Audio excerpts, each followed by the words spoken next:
Well, hello and good evening. I honestly don't know where my buddies are tonight. That rousing reception entrance was there for them, and neither of them are here. So they may well be indeed dealing with trapped wind or hemorrhoids or something like that. Actually, that reminds me, I should put this on the screen for this evening. Sefhyro is here. I'll put the link in there in a moment, Sefhyro, after if my colleagues turn up. I mean, the other thing they might have done, of course, is fallen asleep on a sofa. Oh no, hold on a minute, having some technical issues. I don't know if they're sort of borderline medical, men of a certain age issues or whatever, and needs to go to the toilet again. He's not that old actually, but we'll be there in a few minutes. So yes, I'll fill for you, Frank. A few good evenings. We'll say hello to a few people. Bonne nuit. Oh dear, Charles is making me laugh already. Steady on there, Charles. Oi from Edgar Ferreira. Good evening to you on YouTube there. I don't have my signature headphones on because last week we talked for 3 hours. Actually, my ears were hurting with those closed headphones. So I'm going for something a little more lightweight. Sefhyro will come back to you tonight. He's very kindly offered to give us an introduction to Portuguese politics. So I think we should do that fairly early on. We got to check in, find out what people are drinking.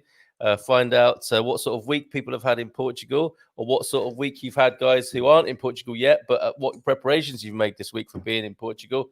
And Barcelo Awards, one of these. Who should get one of these?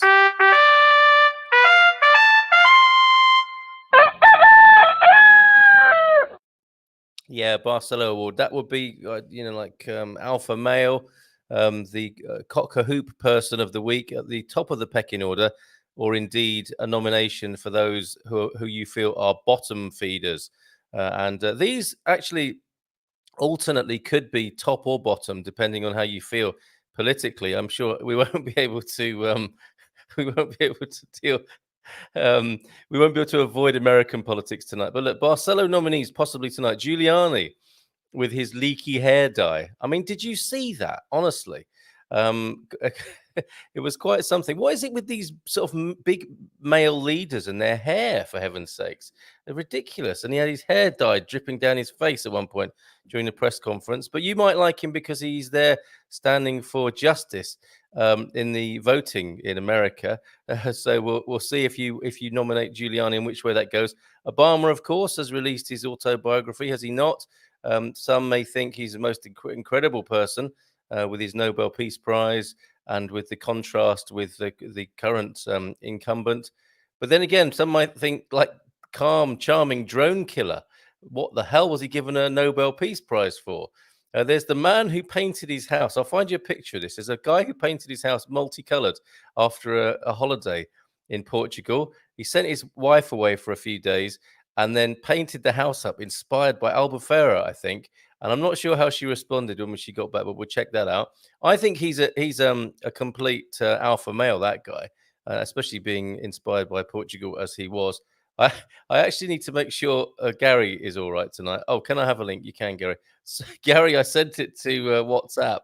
With the problem with so many platforms, of course, is that you think you've sent the link to somebody and you've sent it to a different platform altogether. So let me just copy that to the clipboard and send it to me old Muckagavo over there in Alvazra, and he'll be along directly, as we used to say, or they still do say in Devon, where I used to live. So Barcelos then, and of course, a Portuguese hero this weekend. Let's see if he's a winner. Miguel Oliveira, the MotoGP home hero at Portimao this weekend. And I think he's got off to a pretty good start, actually, with that. So your Barcelo nominations, please. Other ticker tapes include what are you drinking this evening? And of course, that old classic, how has your week been? Do let us know on all of those. Let's go back to your questions now. I was thinking, I was looking at my ticker tapes, and there's an old one that says, any questions for Peggy in the Algarve? I thought, oh my God, I can't have Peggy here tonight with all this rude male behavior, but who knows? There is a BJ behind me, it would appear. Let's just give him a quick look, a piece of the action. Yes. the Premier of the United Kingdom, standing outside. Look, and he's messed up. It's his dandruff flying out of his marvelous mop behind me there tonight. Let me just see if I can adjust that appropriately so it doesn't give me any more trouble. Yeah, I think I need my old headphones on. The slightest thing affects the balance of the white screen. Look at it go there. Number 10, arguably the ultimate man cave in the United Kingdom. Let me know. Maybe he's due for a Barcelo as well. DJ behind me. Let me just bring these gentlemen on. Doctor Who and the Master are here, everybody. Doesn't he look like him? Doesn't he look like the Master of Doctor Who? It's my thespian qualities, you know. What you do in your own time is your own business, brother. It's not gone unnoticed, your rich and fruitiness that you've learned over the years on stage and screen, Terence. Good evening to you. Good evening. Have the boards been well trodden this week, sir? They have got a polish on that you cannot imagine. I've worn a groove in them. I don't know if I can keep this up. Well, our mates from America, from Charles Mitchell, we've already heard from him with his DJ jokes. Good evening to you, Charles, in North Carolina. Frank, I definitely think had a kip on the sofa, and he's just coming out, just splashes some water on his face. Garvo, howdy from Ree. How you doing, Ree? Ree, we had such a good time with you, Ree, didn't we, last week? Drinking a Mexican honey lager is Steve Merwin from a craft brewery here in Minneapolis. And Steve, we had such a good time talking about musicians from Minneapolis, didn't we, a few weeks ago? That was great. Jimmy, because my dog, Jimmy Jam, and yeah, sorry, Terence, but the stray dog that turned up got called Terry, but not after you. It was Jimmy Jam and Terry Lewis. So obviously not. Obviously. The customary evening ladies from Owen, who may well join us later on tonight. So Eric's here. Yes, Eric, you promised you would, and here you are. Because it's only like, I think, 2 in the afternoon or something crazy there. Hola, boa noite, senhora cerveja artesanal para mim tonight. Very good, Eric. An artisanal craft beer for you, Eric, in your glass tonight. Actually, I'll just bring that back up to encourage other people to let us know what they are. As Terence would say, what are they imbibing of this evening? What particular libations are they indulging in? He's not joking. He really is a full-on thesp. White port and tonic. Steady now, boy. White port and tonic from Owen. And Google is your friend. He. Oh, I see. Right, I didn't just trip off the tongue. 5 o'clock, not 2 o'clock. So it's 5 o'clock somewhere, especially in North Carolina tonight. That's everybody, I think. Rizinho in the house. Yes, we all got our Portuguese names. They're a bit predictable. Charles, tell us yours again. I feel pretty vain too if I brought down the New York Mafia like Rudy. Okay, all right, and that's why you had that. Have you ever worn the black hair dye, Terence, on stage? Have you ever had to play the part with the dark hair? I have worn many guises. The black hair, not one of them. That runneth down. No, you saw it then. Zebra like it. It was something else, wasn't it? Well, night from Joe Ely from the USA. Yes, I nominate Rudy Giuliani to a 10-year paid vacation to North Korea. Boom! no holding back from Joe there tonight.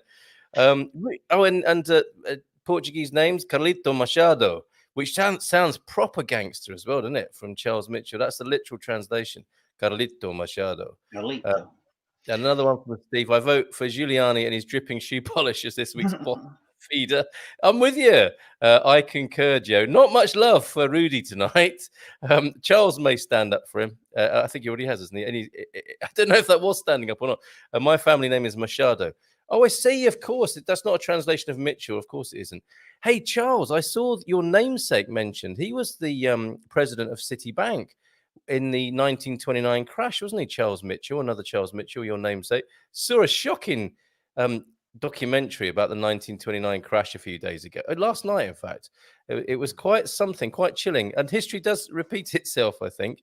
Anyway, enough of my rabbiting on. Over to find out how these gentlemen have done this week. We should show them respect because they know life before the internet. They know life before mobile phones.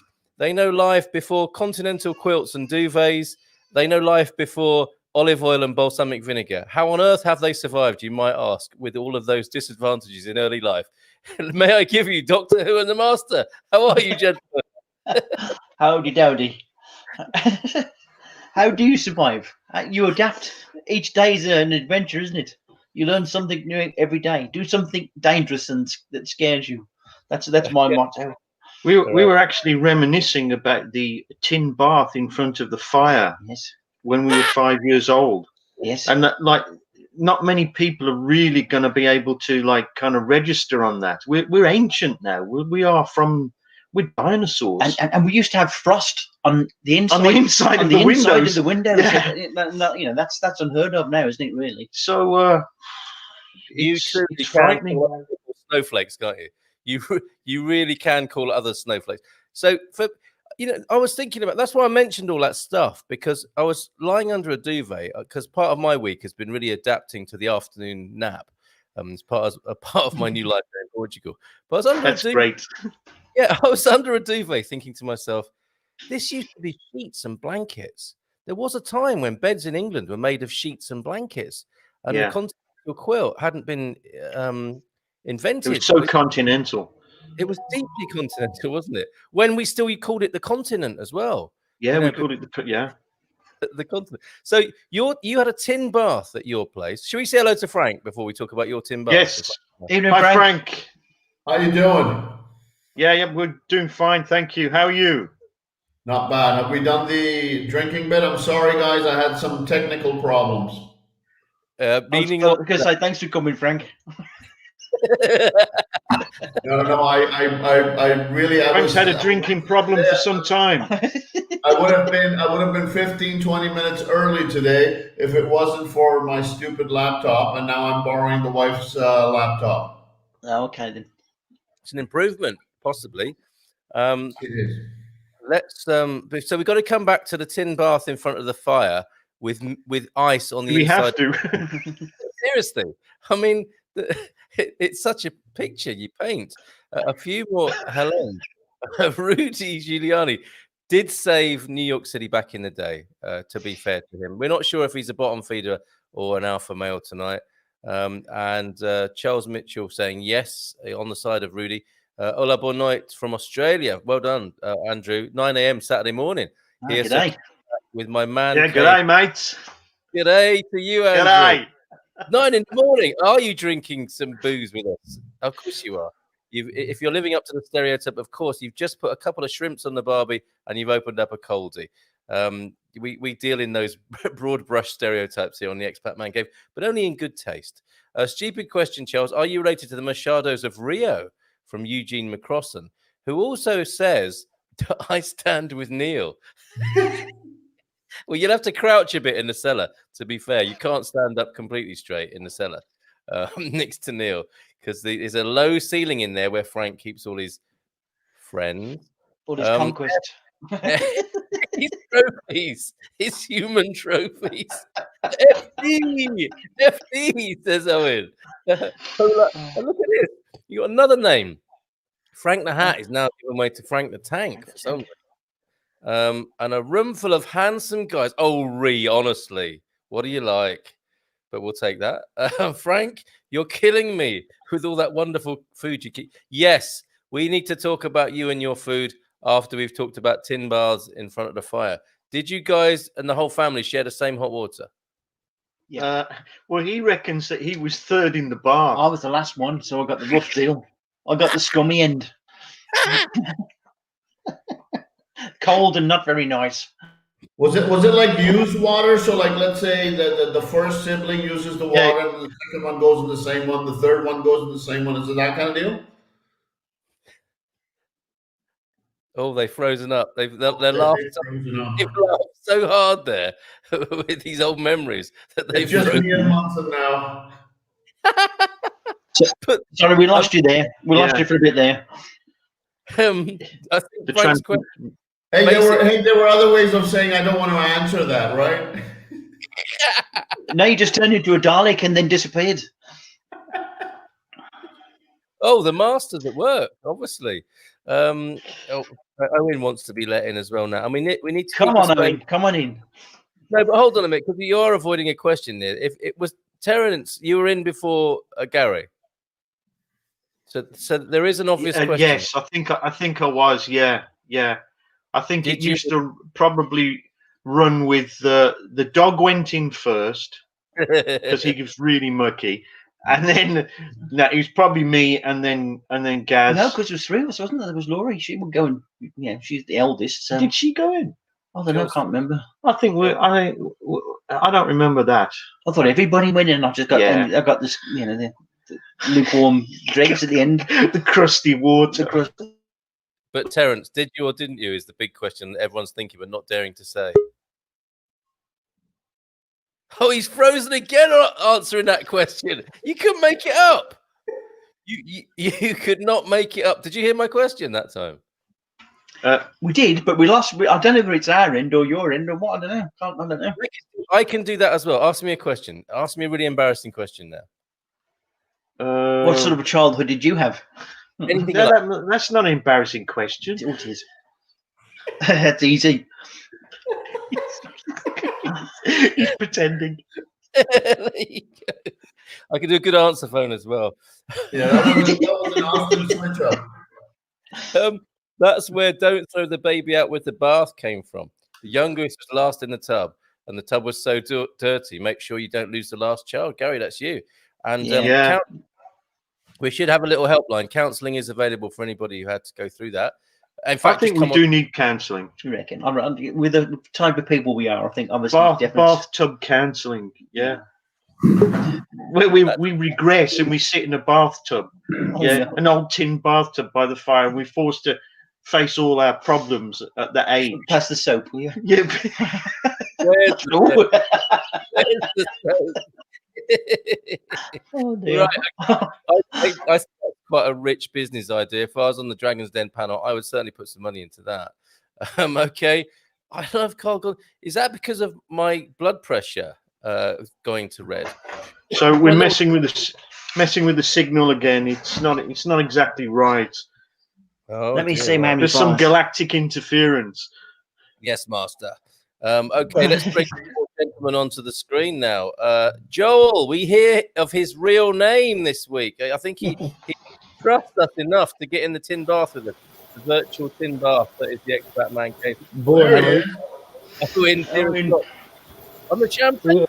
It's better if I introduce myself with my first name, because my last name is even unpronounceable in Portuguese. So it's better to go that way. I want to give it a try if you'd like to, Joel. I want to give the Portuguese. Okay, I will write it in the chat. So my last name is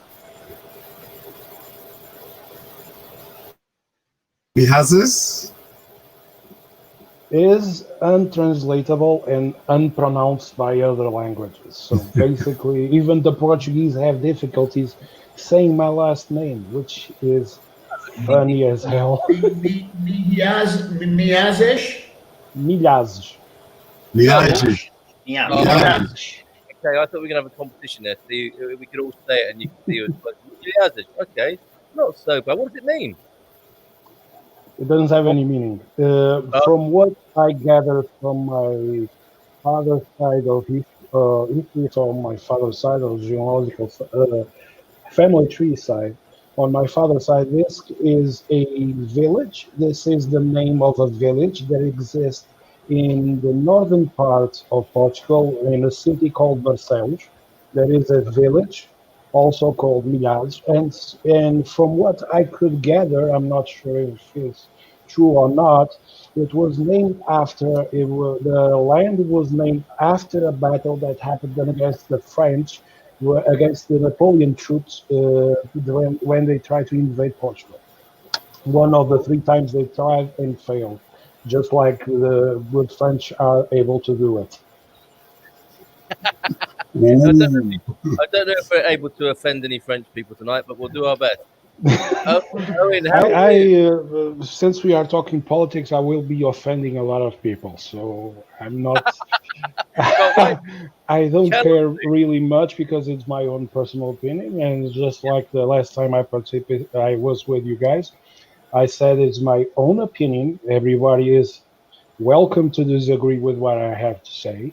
This is what I see of the current situations in my country and outside as an external view, for example, of the American politics. And also regarding what was regarding with the man behind you, Carl, or the mop, I think. I thought Carl had a all, terrible growth coming out of his neck. Don't do that, Boris. Stop it. so the thing is, I tend to I'm very critical of everything related to politics in my country. I do not. I may have some points of agreement and views to some of the parties, but if I have to be critical of any party, I will. I don't care if it is left, center, or right, even far right or far left. If I have the need to criticize the ideals they want to portray, or the politics they want to convey and put and forcefully put against the people's will, I will criticize them. I don't have any issues with that. So for me, it's indifferent. And in a point and age where I have learned through some hardships to be very critical and be very, how we say, harsh in a way to portray what they try to be or not. So if it looks like a rant, I don't have any issues with that. Okay, well, we'll jump into that in just a moment because Sure. so that everybody knows what we're doing, and the rest of us here have got the and hold, we'll come to you in just a moment, Vincent.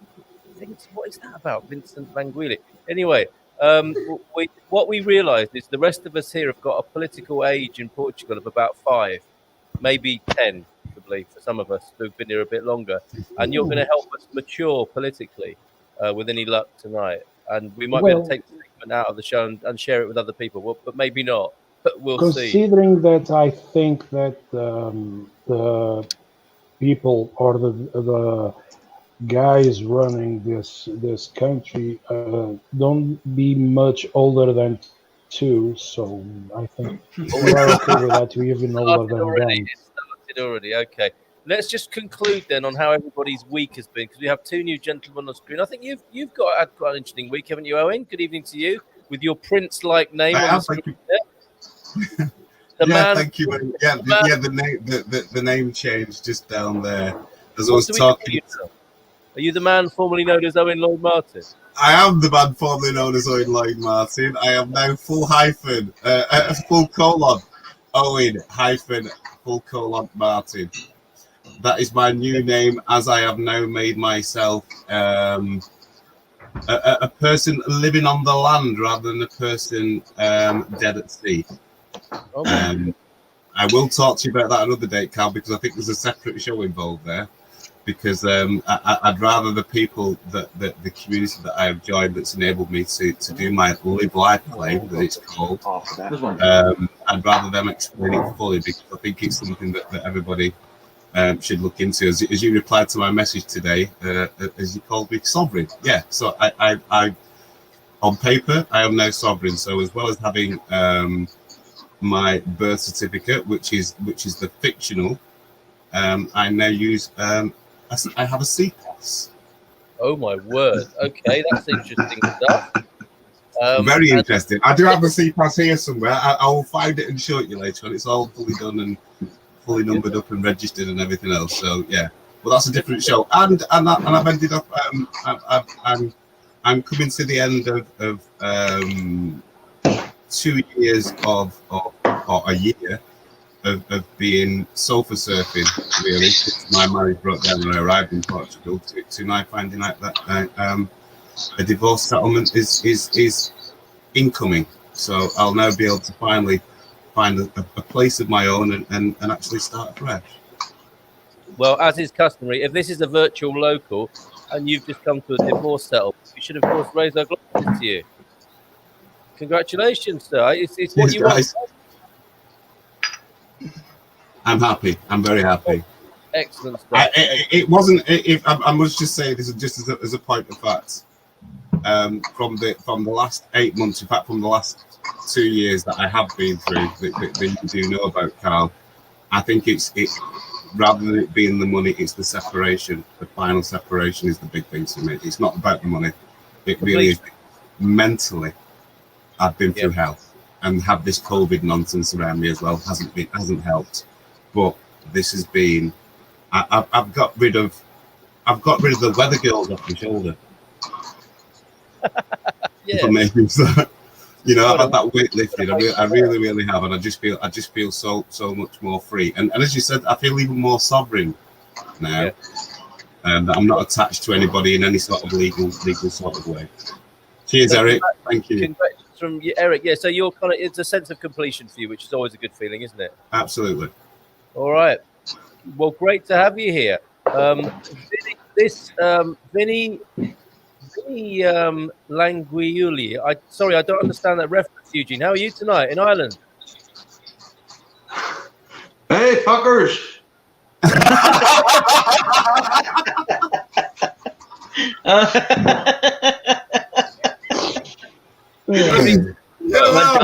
Mad Dog strikes again. How are you? Hope everyone is well. We're good. I'm a bit late with my... Yay! Oh, bless her. Fantastic. Okay, so you may have just experienced for the first time on the Expat Man Cave a broad church of gentlemen. And I use the term loosely. I am now going to introduce to the platform Joel, who we now know. Joel, and we'll go for the second name as well. Joel Miajes. Nearly said it right there. All right. Okay. With an introduction. Oh dear. With an introduction to Portuguese politics. Are we allowed to chip in and ask questions and interrupt, Joel, or do you want? Sure. It probably will boost even more my runs. So go ahead. Could get a bit ranty, you say. Okay, so over to you then. I will be muting up some mics, guys, in case there's any background noise and inappropriate sounds. But just wave vigorously, and I'll open your mic. That's all right. Joel, tell us about Portuguese politics. So currently there are about 10 parties representative in Assembleia da República. 5 of which don't have more than don't even reach 5 representatives of each party. So, for example, I can say that the current party running the country is Partido Socialista, or shortening for PS, which has currently 108 representatives, and it is a center-left party. Secondly, we have Partido Social Democrata, PSD, which has 79 representatives of his party, which is a center-right, more center-right politics, a little bit more of a conservative side of the Portuguese politics. Next, we have, I'm going to introduce all the parties, so after that, I can start parting, which is even better. After that, we have Bloco de Esquerda, or BE for short. It is a left, it can be considered a left extremist communist party. Which is sometimes okay. It doesn't look to have very much of a voice. I won't say it doesn't have many. It currently has influence about how the PS is trying to pass laws and approve certain, like for example, party government budgets and everything else. So PS needs also its approval from Bloc de Esquerda or BE for at least manages to have the majority of the parliament to get things approved and moving forward. Next we have PCP, Partido Comunista Português, which is also in a far left representative or far left party, a communist party also. They all basically the center, the not really center, but more the left side. They are basic on the on the communism, but they all one is Tolstoy, another goes a little bit for more like Lenin teachings or something like that. I'm not really sure because I don't usually tend to pay much attention to the left side to the communist side of the parties representing in Portugal. So after that, CDS-PP or Partido Popular. I usually go for Partido Popular because I don't know the CDS nomenclature very well, which used to be one of the three strongest parties, but in the last 20 years has suffered a decline in popularity. This is a center-right party also. Then we start to have new parties coming in, like for example, PAN, Partido Ambiente Partido Animal e Natureza, which is which is a left but liberal party, which is a little bit weird, but okay, it's one of the things that is more focused on. They are focused on animal rights and nature or the green the environment of the laws. They are more focused on those. Especially there have been some controversies regarding they try to approve some laws regarding animal protections or animal rights. Since in Portugal there is a disregard in some way of people that or pet owners that sometimes are forceful or resort to abandonment to not take care of their pets. Sometimes it's because of carelessness, other times it's because income, they don't have the ability to take care of the pets they have or own. But well, they are a little bit on the silent part of the negotiations and running the country. Then we have the PEV, Partido Ambiental dos Verdes, which is also even though they only have two representatives, they have more of the communists, and they usually go with Partido Comunista Português when it comes to laws. They don't represent themselves very much, although they managed to have two representatives in the assembly. Then we have the most controversial party that managed to get into the assembly, which is o Chega, which is a far right or extremist right party, which is a little bit like we can see of the insurgents in Europe regarding the nationalists, which in some way this may resent a little bit what I'm going to say, because some of their politics and some of what they say tend to be what Portuguese people hear and complain most of the time, and the only representative is many times on the news, and on the news regarding some controversials. For example, with the gypsies is a recent one from him, where he proclaims, and to some extent, I also have heard those stories, where gypsies have access to social security funds, and manage to take a living out of that and not really contributing to the social security of our country by paying taxes and doing what every Portuguese has to do and has to suffer, which is the taxation, the social security,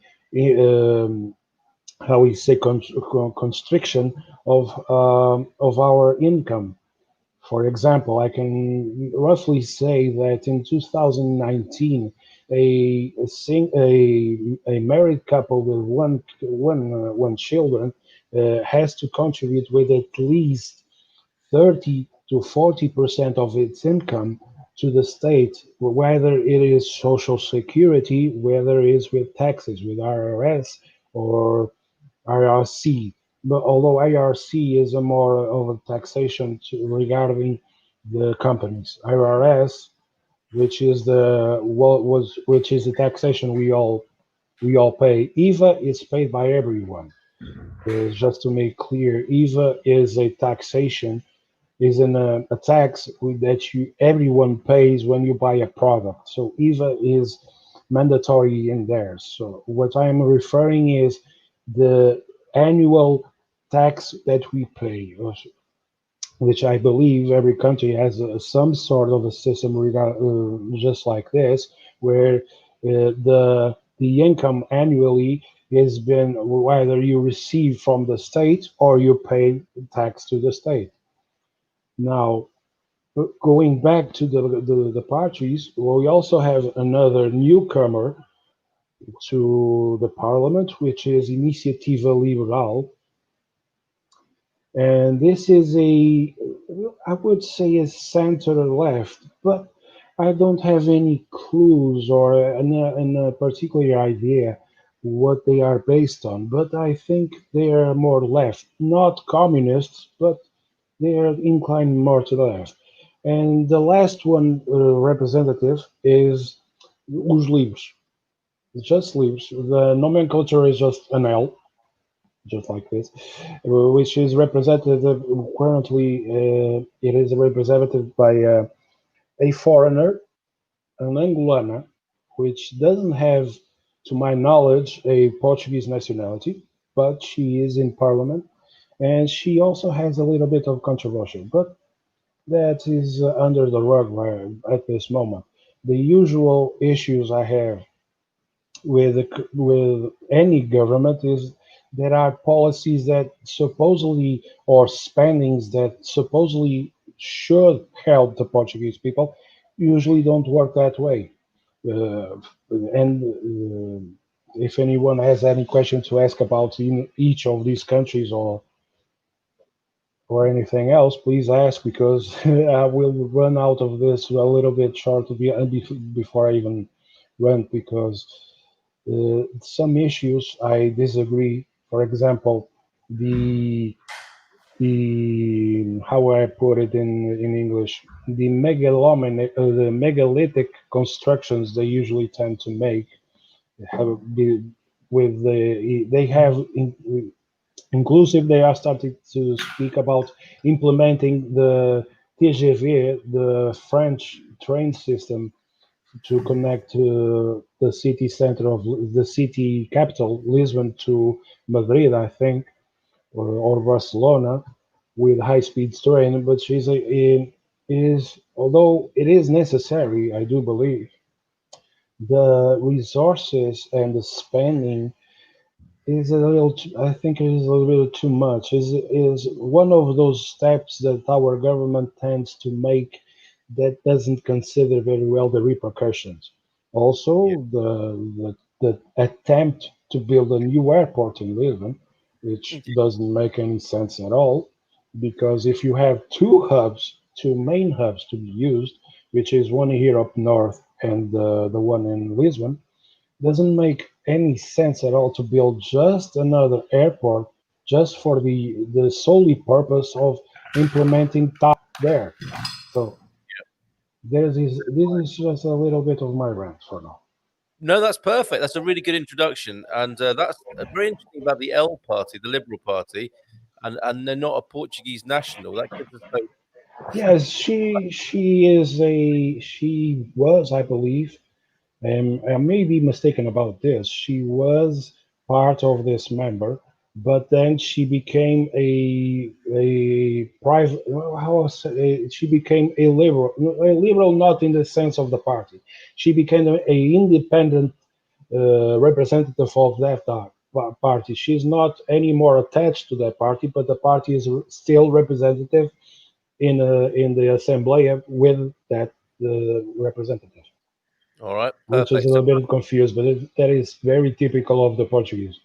okay, what hiding things in the long grass, like all governments, maybe. Yes, What party? definitely. Which party is the most popular or powerful? And are the radical left and right gaining ground at all? From Charles. This is interesting. This is a kind Yes. of comment, isn't To it? Really? what But what we are seeing inclusive, there were the regional elections in the islands, and Chega manages to be part of the majority with an alliance with PSD, which is a little bit of a controversial issue, and has been a controversial issue with the PSD and PS parties, because PS, yes, I'm talking about the party of Boaventura. The thing is, we are talking about, they accuse Chega of being radicalized, or being a nationalist, extreme nationalist party. To some point, the representative that's currently in office in the assembly, he is, to my knowledge, and I want to make this very clear, to my knowledge, he isn't a so-called nationalist extremist, although the party is. His points of view, in my personal view, are the things that the Portuguese people complain about. The fact that there are 230 representatives of in total in the assembly, which doesn't make any sense when, for example, you have Australia, which has a far larger population. Looking at Portugal, we only have what, 13 million, even if we count worldwide. Australia has 15, if not more, and they are only 150 representatives in the assembly hall. In Portugal, we have 230, which, why? To me, that is, to me is what convey is, they like to put family members, they like to put their friends, they like to have lobbies that help under the table, so they gather a lot of representatives as an excuse. To me, if a party, for example, was the majority, 10 representatives would be more than enough even to run a country, and even to receive and to have criticism. yeah, This is what, to me, 10 of each to be representing a country or a party should be enough. Because, for example, okay, so we have 10 of the biggest party that won the election representing that party. So the other one has a little few, for example, 8 or 5 or 3, and the other parties have one representative. That's what is needed. The majority can be always obtained either by the voting of only the majority of the party being considered as a how do I put it, as a percentage wise bigger than the other parties. So to me, 230, it is a lot. We don't need to pay 3,280 euros for one representative. Multiplying by 200, there's a lot of money coming out of the Portuguese pockets just to maintain those idiots that think they can run or dictate what the country can or cannot do. fair enough. Okay, go on, Owen. Just with, yeah, just a couple of points on that, because I've looked at the political, or as much as I can, the political situation in Portugal. But one of the things I heard, and you probably dispel a myth here for me, you might even tell me it still goes on, is that obviously for a long time Portugal was under the Salazar regime here, and from what I learned from some people is that even still within the government now under the sorry to interrupt you all. Under the government now, since the Carnation Revolution, the idea of a dictatorship no longer subsides in Portugal.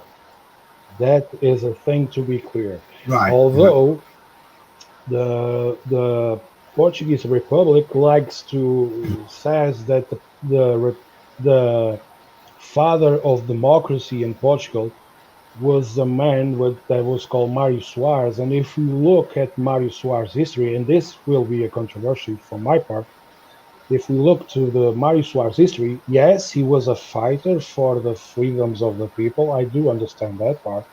But also, he ran away from the country.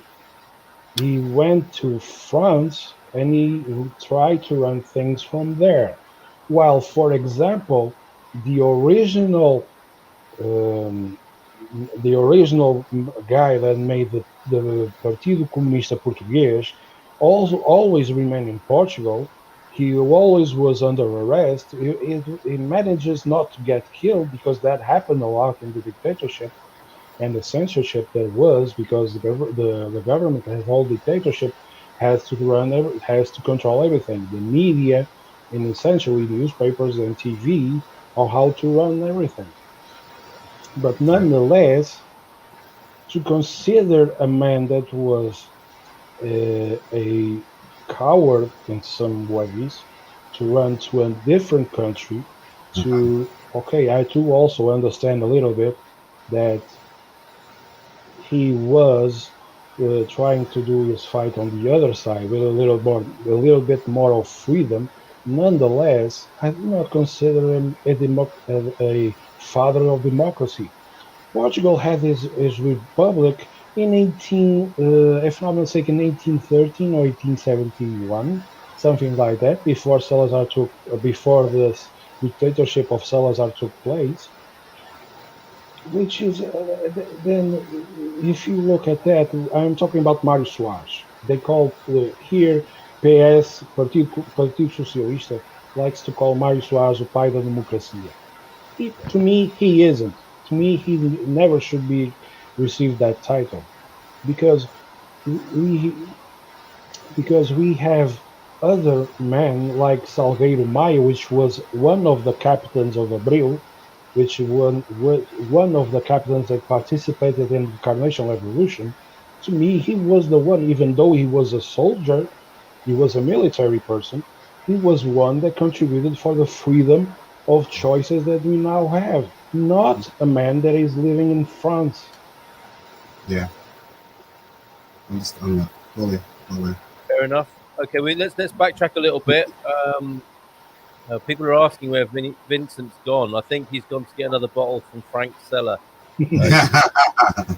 So be careful down there, Vinny.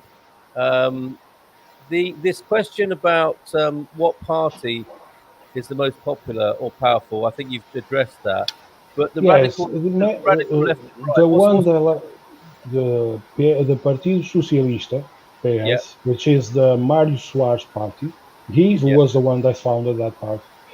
Is the one that won the election last time with the majority of the votes. Okay. And then radical left and right. So we've got Chega. They are a center-left party. Okay. Partido Socialista is a center-left. Their ideologies are not really in the far left or communist, although they are a communist party, but they are a little bit more of a liberal, socialist liberal party. Joel, what do you say to Americans who say things like this? Keep those commies far from me. Americans are terrified by communism. They're equally Americans. Sorry to interrupt you, Carl. Americans need to understand a thing. they may not have the variety and sort of parties that in Europe one can see, but if you look, for example, you have Republican and you have Democratic in the United States of America. From the what I've know, you have a conservative, which is a right, and you have a liberal party, which is basically a left. Although they don't want to admit it, they have two opposites. Now, to me, if I am going to discuss a little bit of my point of view of the American politics, to me there are two things that are always wrong. The fact that each of those parties want to go to the extremes. One wants to preserve too much of the First and Second Amendment, and the other wants to apply the First and Third Amendment. I don't know what is the third one, but I believe it is the Third or Fifth Amendment, but are against the Second Amendment. Now, would I agree to the right of a amendment that was made 200 years ago just because I think it was Frank, I forget his name, the president, one of the first presidents of the United States of America. Now I usually know their name, and now I'm not recalling. But the right to bear arms doesn't mean you have to have. It doesn't make any sense in current age of having a semi-automatic weapon for defense. Why excuse my English? Why the fuck it is needed to have a a semi-automatic rifle capable of shooting more than 15 bullets in 10 seconds to kill a person of self-defense? Shit, a single gun would be suffice. Now that to me, as a foreigner, doesn't make a lot of sense.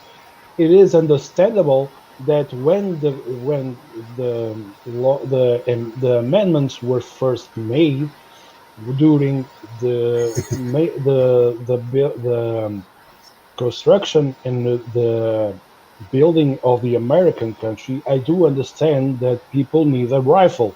Shit, back then you need to put a gunpowder, you need to put a bullet, you need to squash everything, and then you need to shoot. Now, today you just put a clip with bullets. There is no need to be for the American people to be able to shoot 15 rounds in 10 seconds to kill whatever. A good point, well made. We got questions. Frank first, I think, and then over to you, Gary.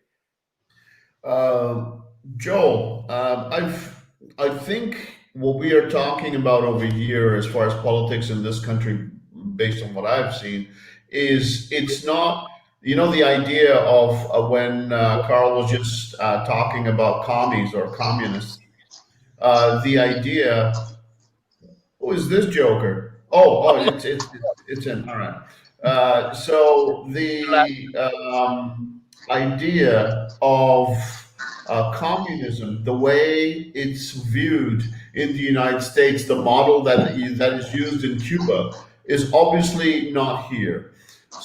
The extreme idea of socialism that we know that most Americans, I will say, don't have any clue about, but they keep on going on about socialism and stuff like that, is not here as well. I think, and you can correct me with this, is the politics over here more centrist left when it comes to the overall organization of the country, how the country is run. Because the thing is, it's not a pure lefty country either. It's, if anything, your socialist party and your communist party is a very centrist socialist or communist party. This is not the model that anyone can talk about as far as communism is concerned. The first thing you think of is Cuba, Yes, and it's nothing like that. Yes, because if we look at the communist parties, they have, for example, PCP is more labor focused on laws. PCP or Bloco de Esquerda, they are both a little bit more they are a little more focused on the working base rights or the working labor laws. They are more focused on that. They do strikes every time they can. So even when it comes to the public function, they do a lot of that. The private sector not so much, but sometimes that happens. What happened, for example, last year or the end of 2 years ago, there was a truck strike that was made by a syndicate, which is UGT, União Geral de Trabalhadores, I think it is the name. The truck drivers that basically is the income. They are the base income of Portugal. They transport goods. They transport gas all over the part, and the business that was more that took a hard hit was basically the transportation of the dangerous products or gasoline. So what did the government do? They said, "Oh, we cannot stop the country." So they started to put policemen and start contracting and start putting to work a minimum mandatory truck drivers to do the job, even though there was a lot of protest back then, because what the companies do, and this is a specific subject, what they did was, okay, so a truck driver receives the minimum wage, and they have like you see on sales, you have a price income which is under the table, which they don't receive or pay any taxes over it. Some will do a pretty decent life, but that will affect them when they go to retirement because they will receive the minimum. They will not receive what they worked for or what they are paid in total. So that was one of the subjects that got a lot of controversial, even in foreign countries, Spain, France, even if I'm not mistaken, England even managed spoken a little bit about that. But the thing is, the government does to do things on their own way with a little bit of pressure here and there, but they all end up winning more than they should. For example, it doesn't make any sense that a representative of a party should also have a part-time job as an administrative on a big company and have two salaries in full. This is a problem all over the world. If I was to do the same thing as they do, I only have the right to have one full-time job and one part-time job. They managed to have the representatives of the parties managed to have two jobs, one working in public office and the other in the private sector, and gather two full salaries. That to me is offensive to the Portuguese people. Yep. But Yeah, why does but it? Joe, my question once again, sorry, Carl. My question once again goes back to because I want to give a kind of perspective to folks who are not here. What I want to explain to them is that this is the party might be called a socialist party or a communist party. The way the government over here is run is not the same formula that's used in Cuba or No, elsewhere. no, no, no. It isn't. That's It it's isn't. basically a combination Yes, of, let's say, some socialist values along with capitalism, which is surviving and thriving in this country. So it's bits and parts, right? yes, That's what we're talking you're about. correct about that. Yeah, well, The focus of the current party running and governing the country is center left.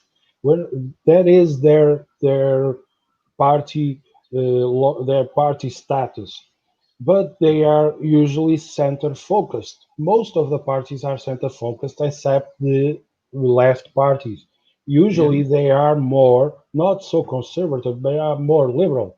But if we look at how we should call them communist or socialists, their politics don't really make the same sense as, for example, looking at the politics in Russia, even though it may be considered and is considered a dictatorship because it is one communist party overall.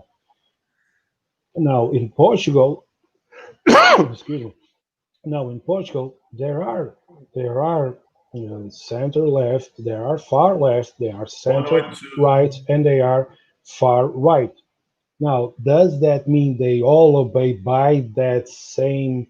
They are fixed to that same um, status of the party? No, sometimes a party from the left agrees with parties from the far right, and both ways it works anyway because it has to make sense. Now, what affects me is not how they try to represent, is what they try to represent. Because in the matter is this: you have a party that had a former prime minister that manages to uh, get to be absolved in a scandal related to property and companies, which he on money, or basically money laundering in politics. For example, we have now a how I put it, an analyst, a political analyst, it was former a party representative.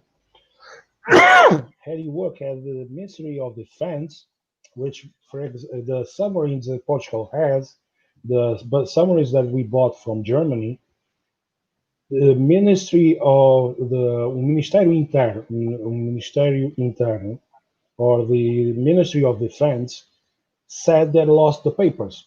Yet here there were no consequences to those representatives or to those deputados. But in Germany, for example, there was consequences to those that sold the submarines to Portugal. They were arrested, they took fines, they are spending time in jail, and they no longer have the credibility of the government. No longer gives them the credibility. And here that doesn't happen. It's just let's lift up the rug and sweep under it and make things like they never happened, which does piss me off a lot. We got a question from Gary, and we've also got Eugene. Eugene with another costume change, but I'm sure with it, he's got a few fans in tonight, and he'll have a unique view or observation about Portuguese politics. So Gary first, and then we'll come back to you, Vinny, as we now know you. Yeah, Joel, how you doing? I know we talked last week about certain things and the low wages structure in Portugal and how like poverty is a big problem, which I understand from what you're saying. Now I'm asking for a personal view here. I know this is just your personal view, but what is the way forward on that one? How do you break that cycle of low wages, the corruption, and everything that, from your own personal point of view, how do you get to that stage where you're sort of on the improvement scale? Okay, so to me, the best way to deal with the low income is to open the politics regarding external companies coming into Portugal. Have them have some bonuses, and not only after a short period of time have those bonuses to be swept off their feet, and then come with taxes over them just because they are managed to have a profit. Now, it doesn't make sense, for example, that in Spain, a representative, any party representative, has an income of 2,140 euros, while in Portugal, a smaller country compared to Spain, with less population, a representative of the party has an income of 3,280 euros. That alone doesn't make any sense. The fact that also 230 representatives, as I mentioned before, also doesn't make any sense. It should be smaller. We are a small country. We also have small representative in assembly halls. Now, the rest is that to make sure, for example, Portugal made an incentive for 10 years to those that want to come live here, they don't pay any taxes. Okay, that is understood. The population in Portugal, like every developed country, is getting older. There is not much birth compared to overcome the majority of the elderly. So I do understand why they need to do that so they can bring more people in. But to combat the low wages, it doesn't make a sense that they don't open. Okay, so there is a sort of like a Portuguese say, é um pau de dois bicos. I cannot say it in English, so I will say in Portuguese, pau de dois bicos, which means is if we are stabbed if we open, and we are stabbed if we don't. Either way, we got to be stabbed. So the thing is, we lower our income, we lower the productivity. We cannot lower our productivity. We have to boost our productivity to make more income to our country. But the thing is, we cannot do that if the companies that are established and are Portuguese companies are under a forceful tax of paying, for example, I'll see if I can make myself understand. So an employee pays his social security and pays his taxes. He has to pay a monthly tax to the government. The company has to pay 2 times more for social security for that employee and has to pay two times more of taxes regarding that employee. An employee and the company both pay this, not the same amount, but both pay equally to the government. Even though social security, for example, social security isn't a part of the government, but is not a dependent part of the government, is an independent part of the government, but nonetheless, it is the government. Because when we get to the retirement age, which has been increasing over the years, and not been easy. For me, for example, I am 43 years old, and it is not easy to find a job even during this pandemic because people try to because the companies try to resort to younger people because they can maintain. It's easier to teach them and maintain a longer time that employee. And even if he goes away, they always have the resources to try and hire younger persons. I do understand Joel, that. here's a question, Joel. Let me, if I may interrupt you. As Sure. far as the age in Portugal is concerned, there is a huge population that is, or based on the stats that I have seen, that is over 65 to 70, and they are in pension ages, right? And a Yes. lot of the youth, skilled youth, have left the country. They've gone to other countries, but they're remedying stuff either home, or they're maintaining properties over here, or they're doing stuff. Do you not believe that it would be a better idea for the government to have certain incentives? I know they're incentivizing Portuguese who have left the country to come back over here, to provide more incentives for people who expats, like who come over here, for them to be able to invest more, not just bring their cash, but then for them to be able to invest more in different areas and do more. Because one of the issues that I'm seeing in Portugal on a regular basis is that there's this overall frustration setting in. There isn't much, like, you know, in America, in Canada, in the UK, you've got this idea of people opening up their businesses, coming up with different angles to set up a corporation or a small business and make money. In Portugal, even though I love the country, the thing is, what I'm hearing from a lot of Portuguese is just a lot of frustration and a lot of anger, and the anger, the barrel of the gun has still not turned towards the expats, which my biggest fear is in a few years it might, depending on who's in government, because folks locally might get so frustrated they might just once again turn on the expat and say, "You are the reason why we're in this or why we're in this situation." So, do you not believe that there should be more incentives from the government and also some more impetus from the locals joining in and working with the government? What I believe is the fact that we need to ease on the laws or in the taxation, for example, of whoever wants to come from outside Portugal and try to open a business here. That is what I believe. Now, the thing is, the majority of expats, if you want to go that way, or the majority of foreigners that open small business here, is that even though they are contributing to the employment of Portuguese, also is a smaller part.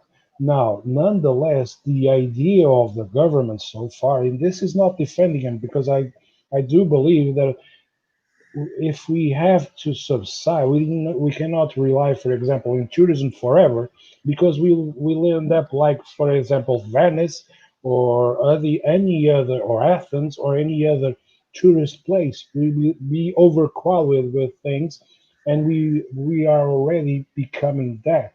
Now, to me, I do believe that, to me, in my personal view of things, easing the taxation, easing the conditions, and easing the bureaucracy that exists so that people from outside can open their own business here. Because, for example, I would love, I am a, this is just a random thing, not because, Mhm. for example, I'm a little bit of a nerd.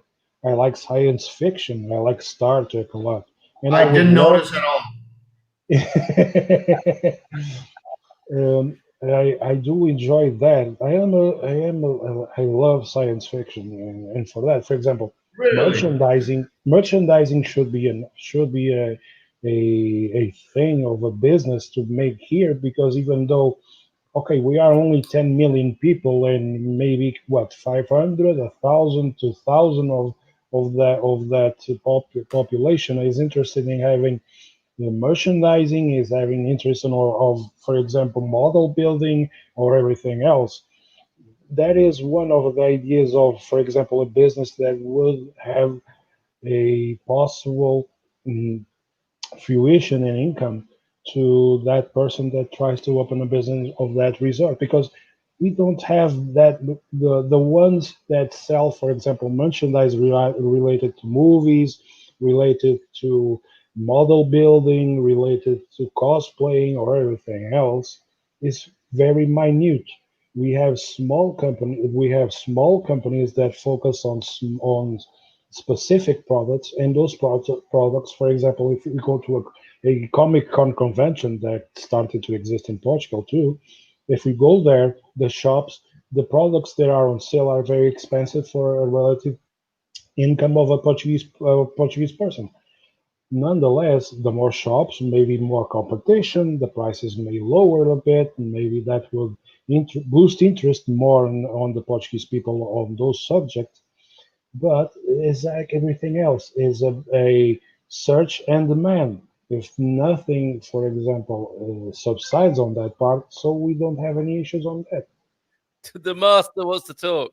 Unmute yourself. Yes, darling.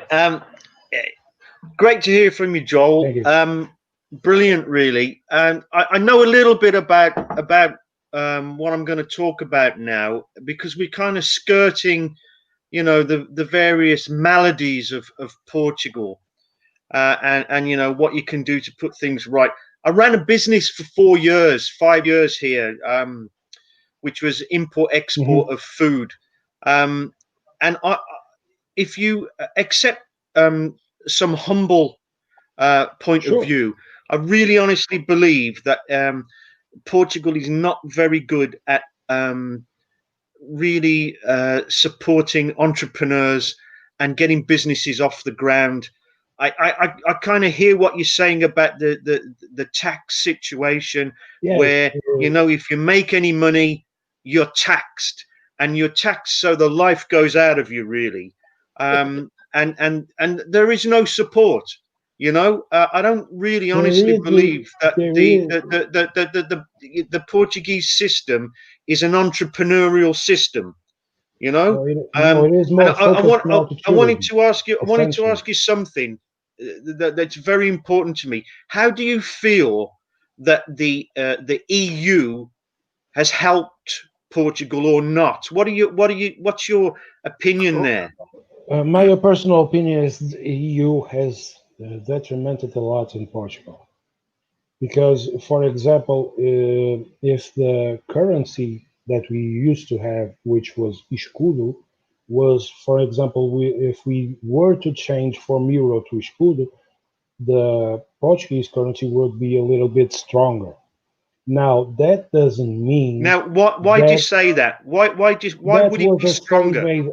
That was a study made a couple of years ago, which I'm not sure of its legitimacy, but that was conveyed, and I didn't see anyone trying to counter it, so to speak. So, for example, what we say is Portugal making its own currency could benefit, but also could be a deterrent, because if Portugal is in difficulty, a country, independently of the country, a country being in difficulty, what does it make? Makes more money. Making more money, the currency value drops. I'm not an economist in all this subject. That's fine. That's fine. So I want to ask you though, what is the main industry of Portugal? Where are the big employers? What are you good at? what we're good at now is basically tourism, which is not a good thing, because Portugal, what happened was we had a strong agricultural country. We were a strong You were agricultural and excellent fishing, agriculturally. I agree. agriculturally and fishing. What happened was we had to follow the rules dictated by European Union. For example, if we wanted to produce corn, we couldn't because France produced corn. If we wanted to produce fish, we couldn't because another country was producing fish. So we had to close.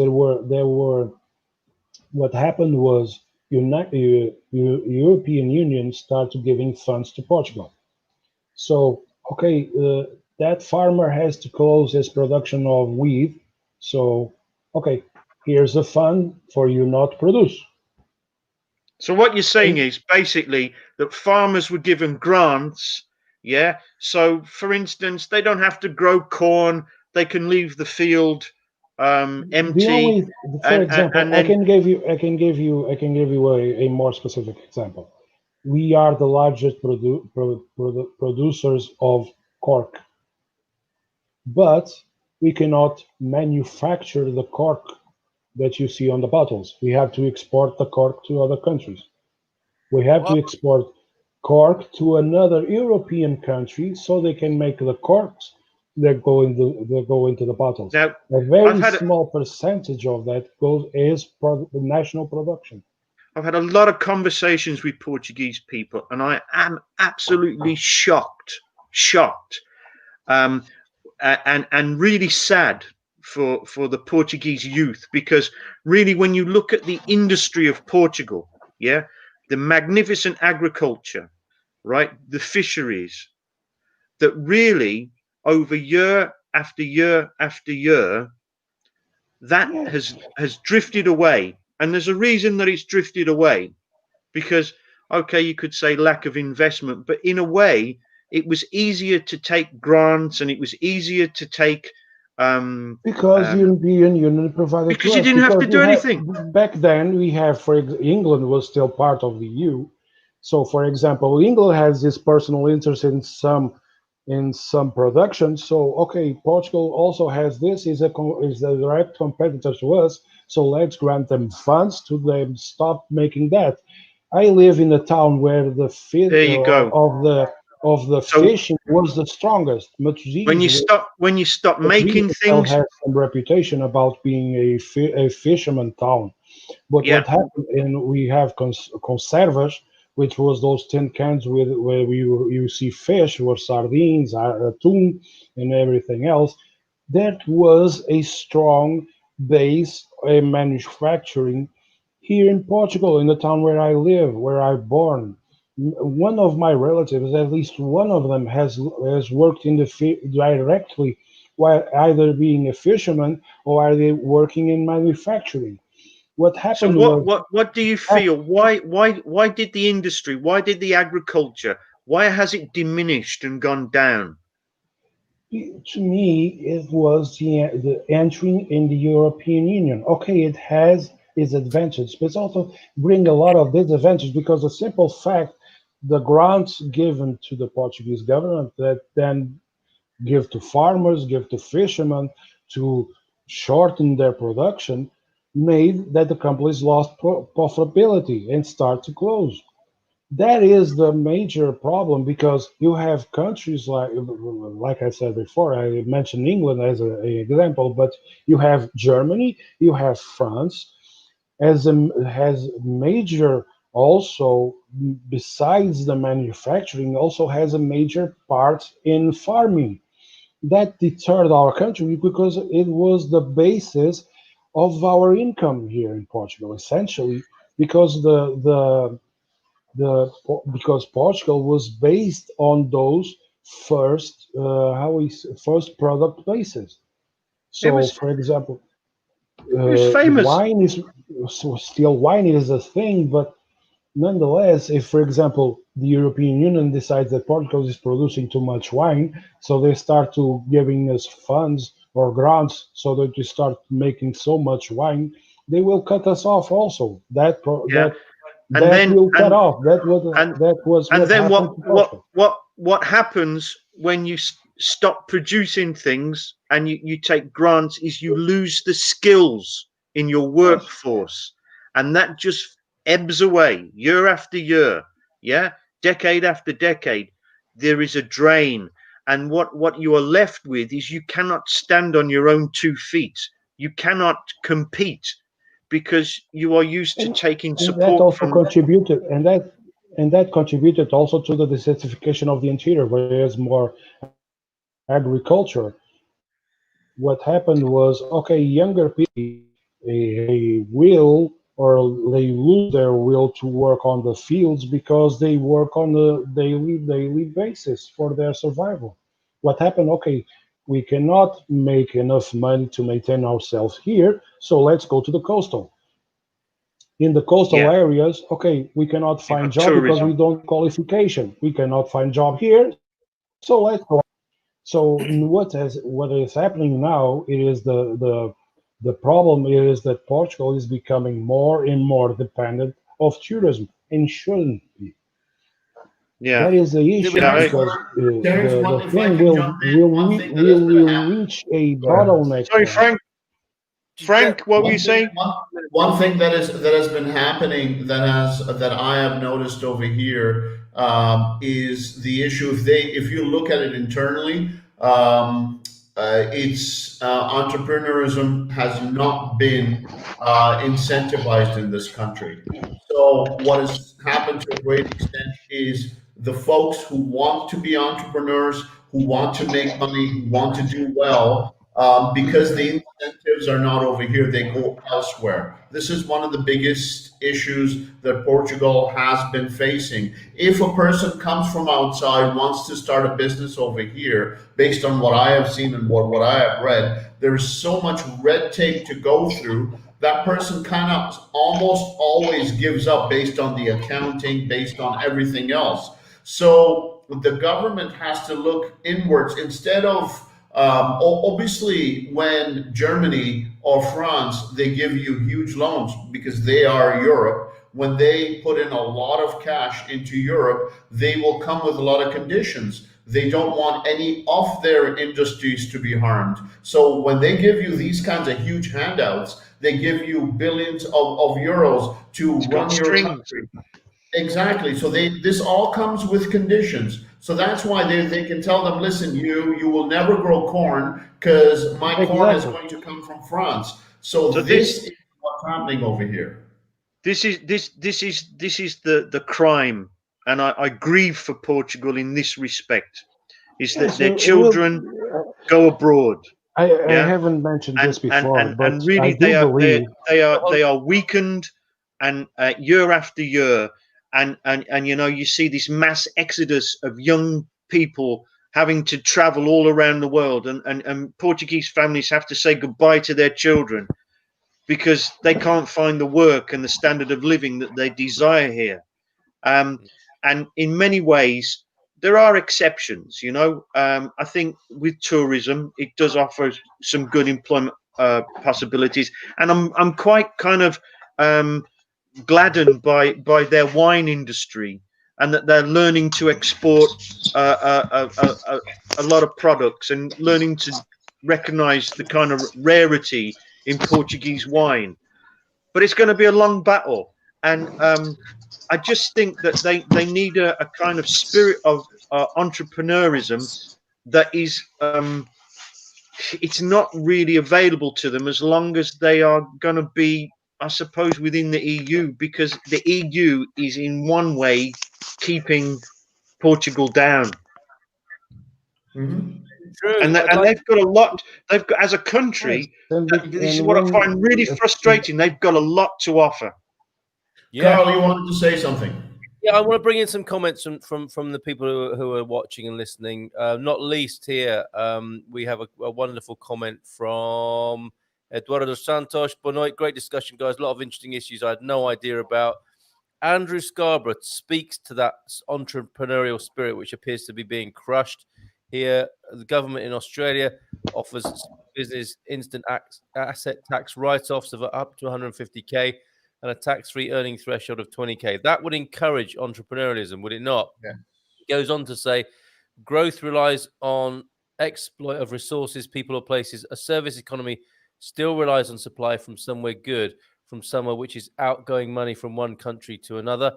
Eric says, we have a vast, varied area of experience in this room. What can we do as a group to capitalize on the current economic situation? Seriously, it's a good question. Victoria was expecting a lot of, I think, fun and frolics from the Expat Man Cave. It's a bit serious tonight. Interesting issues to listen to from someone who is planning to move to Portugal next year. Love being a fly on the wall. You're very welcome, Victoria. You're more than a fly on the wall to us. One big advantage Portugal has is good internet infrastructure. There are incentives to internet companies aside from NHR status of 10%, which is pretty good. I don't think it's obvious. I get your point, Pete. And then Whiteley, who I'm really glad has joined us tonight. I disagree about that. This was about the agriculture, manufacture, and about the manufacturing base and agriculture. It's been replaced by financialization or services. Manufacture can be automated. Agriculture has been automated. Pete Bleach agrees. But I think there is a problem with it the EU. But the problem is it's not entrepreneurial, is it? We see big investment from the EU. We see infrastructure, but because we don't to use it. I think a lot of it is about the North buying out the South. Two things. Again.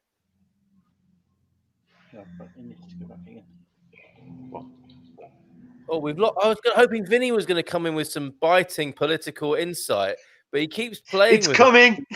It's coming. You can tell, can't you? I think if he changes the next costume as the Unabomber, we should get him in because that last costume was amazing.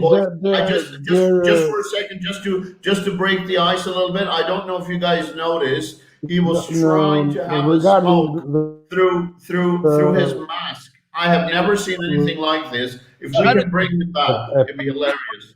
It was a Pochini filter as well, I think. So exactly. Is there any Portuguese, like going back to the subject here, Portuguese politics? Is there talk, or are Portugal too deep into a EU debt to think of a Pexit or a lose exit? I think that's a good question for Mm, Joel. Yeah. Do you think, Joel? Do you think the Portuguese will ever consider coming out of the EU? Oh man, His internet's gone. cliffhanger. This is just as now people. it is a bad Dun, thing dun. for us.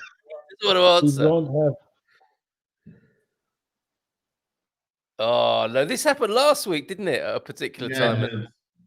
I think all his neighbours are watching Netflix suddenly. It's Yeah. this is what happens, isn't it? And we are hearing some The familiar. thing is, we are too deep, to my view. Because if it was a Maybe, thing I days, get it. maybe we could resort to that and set foot outside. Now, the thing is, to me, the issue is I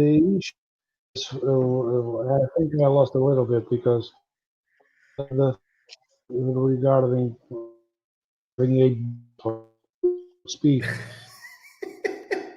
is it will not work because to me what will happen now with this thing of this virus roaming around and the Portuguese government not really knowing what to say or not to say regarding measures to really try and contain it.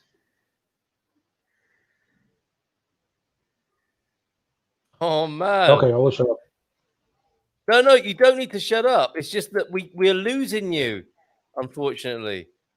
Okay, This that's is a bit weird. Yeah, it's not a diplomatic loss of reception. It's definitely something to do with your provider and your neighbours all watching something or other together. I don't know if there's a Portuguese soap opera that comes on at this time of night and kills off your internet, Joel. Just after Pete was saying how good the internet was in Portugal. And to answer that question, Eric, it's not Vodafone. Take that, Vodafone. It's Mayo. Here. What about you, Frank? Vodafone. No, in the capital, maybe the fiber is solid. Joel, we're losing you a little bit, unfortunately.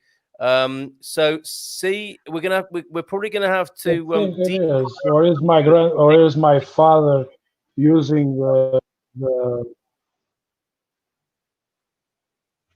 I wonder what Joel's dad. Okay. With the thing is, we've been distracted. A woman has come into the expat man cave and talked about a beard contest, and we've suddenly lost interest in politics. Yeah, I think that's a great idea. Joel, I think we can do a part 2 on this because there were questions that were We'll unanswered. see if I'm trying. But I will refresh and I'll be back in a minute. Yeah, sure. But thank you so much. Maybe my father on the top, like he also do. Thank you, Joel. Ruling the roost tonight with his Portuguese politics intro there. And he gets the Barcelo for that, of course.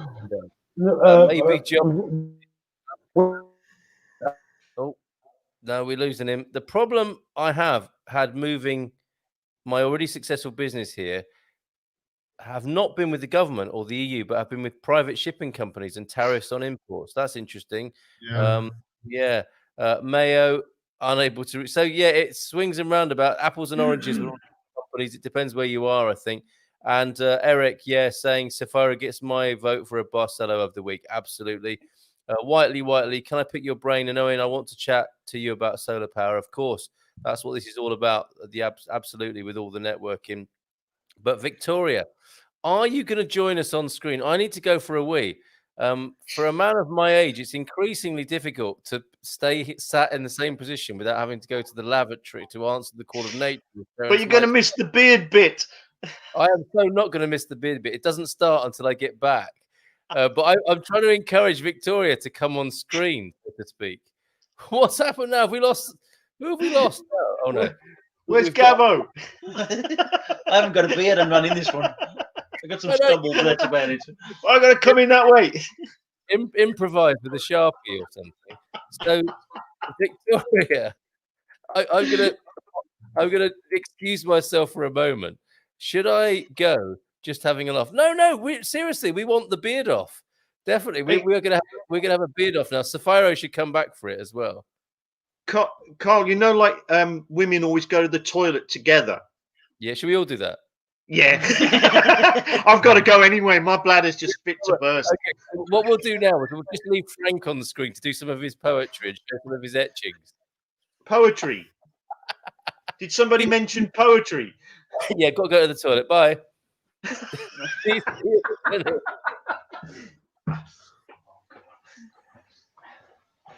So I'm still here, Frank, in the corner. Are you in the corner? Why don't you come Hang in on, the mate. middle? I'll bring myself back for you. How's about that? There you go. There you go. You're not alone. There you go. This has been a very interesting discussion. I have felt for the longest time that Portuguese politics, it's not very difficult to figure out. It's very pretty much centrist. No, it isn't. It's all about There's not much corruption. that's going on over here. There's not what the dog whistle of communism or socialism, which are like very extremely scary terms to people. Because first of all, a lot of times people don't understand what socialism is. Is what we do on a regular basis. Is socialism a part of socialism is what we do, what we give, what we exchange in our society. So it's I kind of find that it's really been turned into these evil words, and they are not. Especially over here in this country, I feel that it's gone to middle of left. I don't think it's gone any further than that. Joel, do you agree with that to a great extent?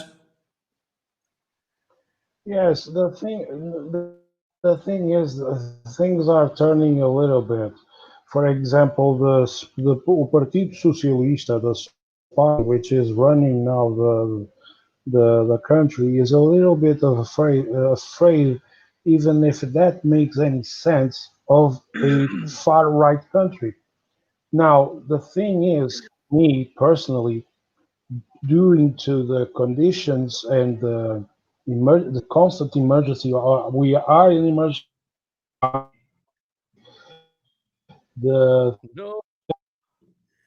EU has granted a loan, for so to speak, contribute in a way that the politicians want to distribute that in that grant that the EU is given to the Portuguese government.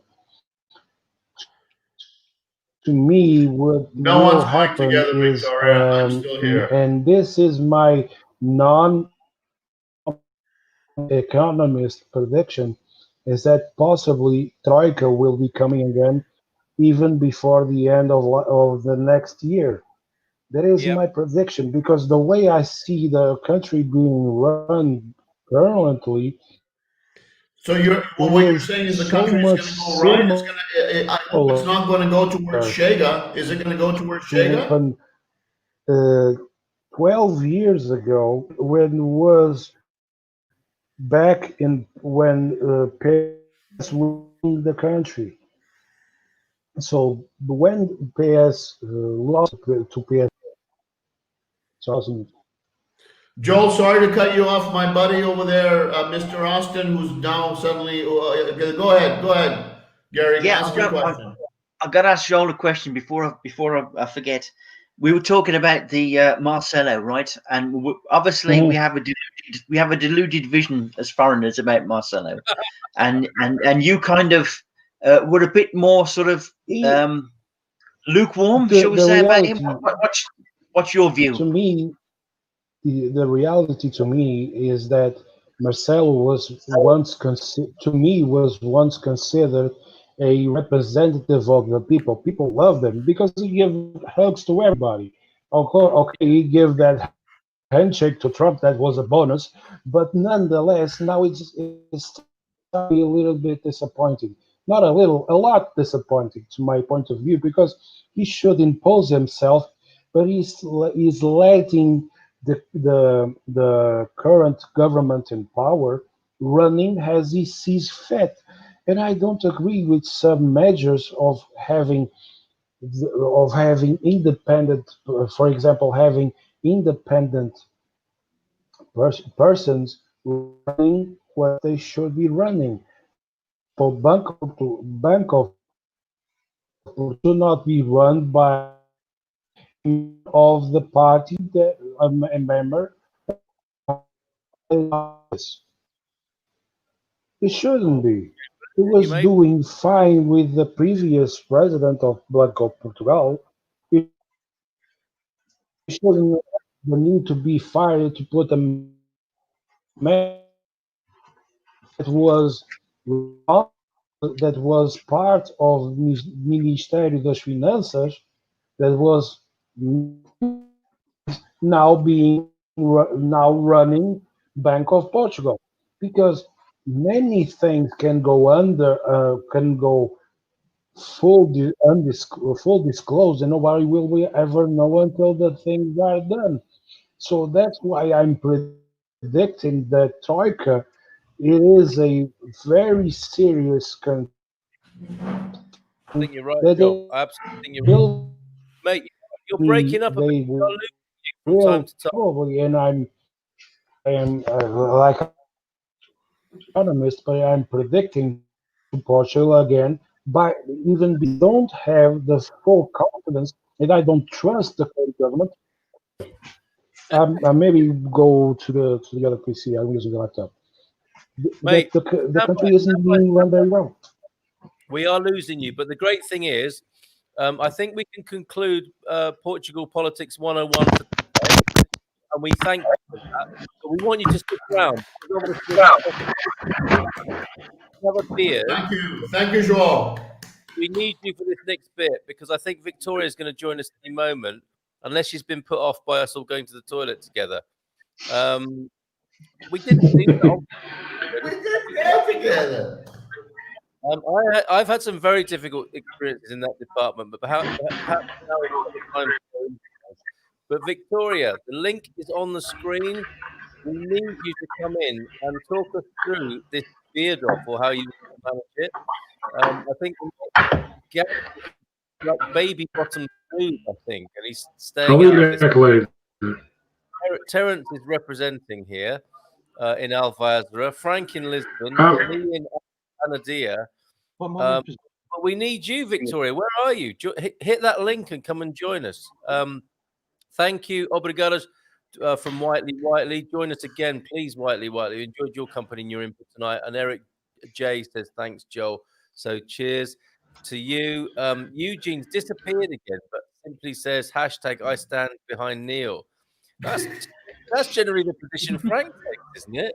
Well, if he's standing behind Neil, is it in the shower?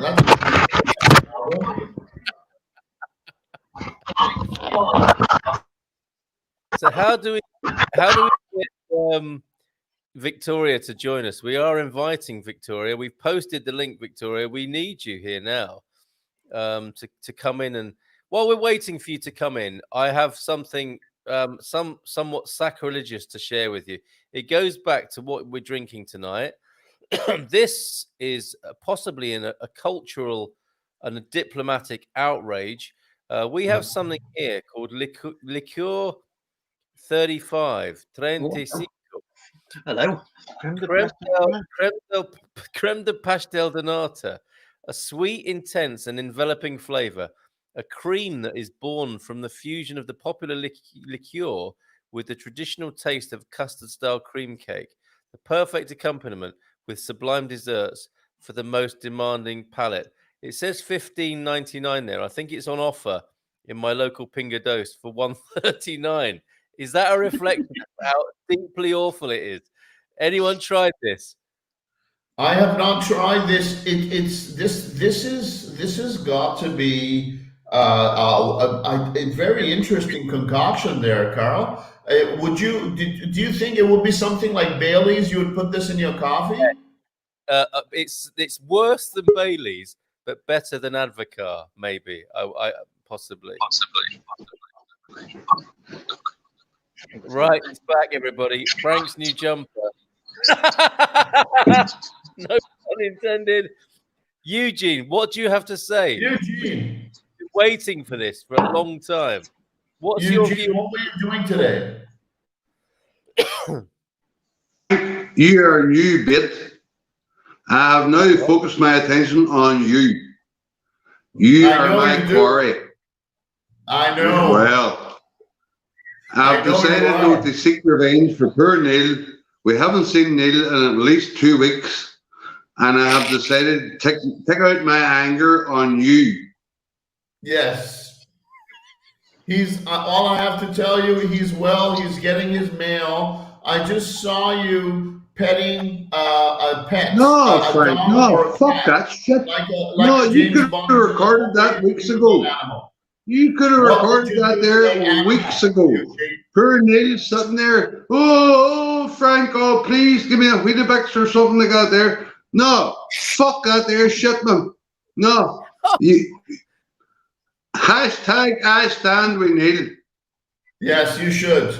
He's not coming out. You're going in next. Persian fucker. Yes. What? Next. Oh dear, he's got You're going in next. You're next. Oh, it's Mad Dog in full flight. Yes, indeed. He's getting his mail. I think that's M-A-I-L, not M-A-L-E. Hey, Eugene, I've made a nice cozy spot for you. It's like a little foamy plus place for you to go and sleep in I as well. bet you do. I fucking bet you do, Frank. Yes, Beware of Persians bearing gifts. absolutely.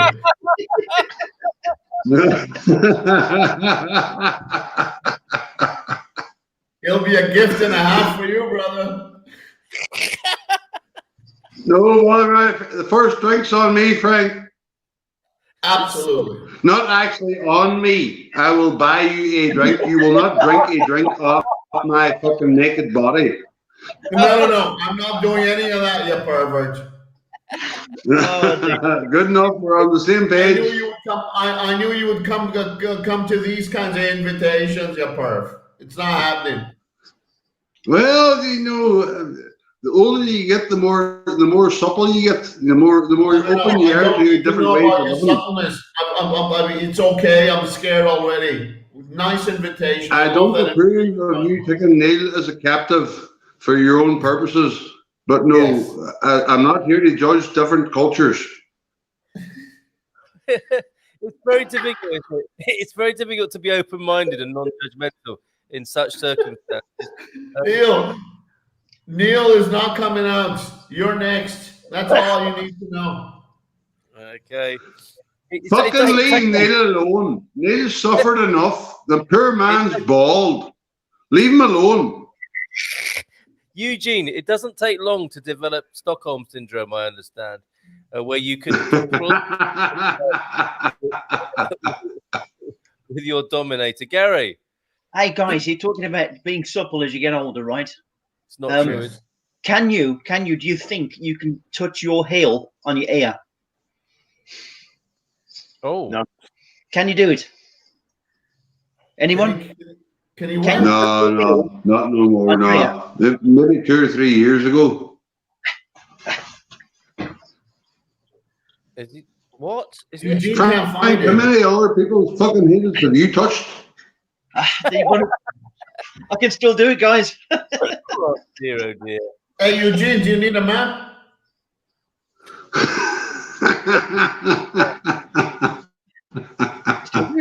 I'm quite impressed. How useful that is, might be. It's all purple, bravo. This is not what was intended tonight. We do have our limits, but we're about to find them, I suspect. Eugene, can you say community? It is northern. It is awesome in a Northern Irish accent. So if anybody in America wants to get Eugene to say things with an Irish accent, now's the time to put them in the comments. Could we start with... That's fucking racist. He's right. You can't deny it. I gone ahead. I don't give a fuck. I don't believe in racism. Oh, okay. Come on, Community. Community. what's so funny about that? We're all asking around the world tonight. Yes. So, and the ladies, I suspect, would like a more sort of well-balanced sentence rather than just a single word in that sexy Northern Irish accent. So please feel free to post it in the comments. Lol, I don't catch half of what Eugene said. Thing is, he doesn't say that much either. Oh, fuck. If you don't catch half of what I'll say, then I'll say it just in my normal speed. You can all go fuck yourselves. I think you might have caught that, Ree. Eugene, can you say I love wearing gimp suits? I look forward to tying Frank up and making him my bitch. Oh dear. If you've just joined us tonight, this is the Expat Man Cave. Luckily, we can't catch half of what you say, but probably you're catching the wrong half. It's going to get me into a lot of trouble. So, Karen, are you getting more bald? no, did you not hear about the story of this? Oh, I did, but it doesn't seem to have grown back. No, it hasn't been very sunny here. It hasn't. I'm a bit worried about your testosterone level, you know. Actually, I was talking to other people in different groups about it. And no, I think it's been 3 weeks. Karen. Yeah. You think it's not very respectable? No, I'm not trying to be personal. Well, it is personal, but I'm not trying to be personal. Yeah, go on. Are you eating passion fruit? No, should I be? Well, no, it does boost testosterone naturally. No, and think of it more like the male HRT. Okay. Men that are slightly lacking, no, it starts. You develop moobs. You start thinking about female fucking aspects. Oh, is that why I've been crying all of a sudden, your balls are shrunk. Eugene, are you trying to say that bald men have less Frank testosterone? has been stalking men in the gym for at least the last 6 weeks. No.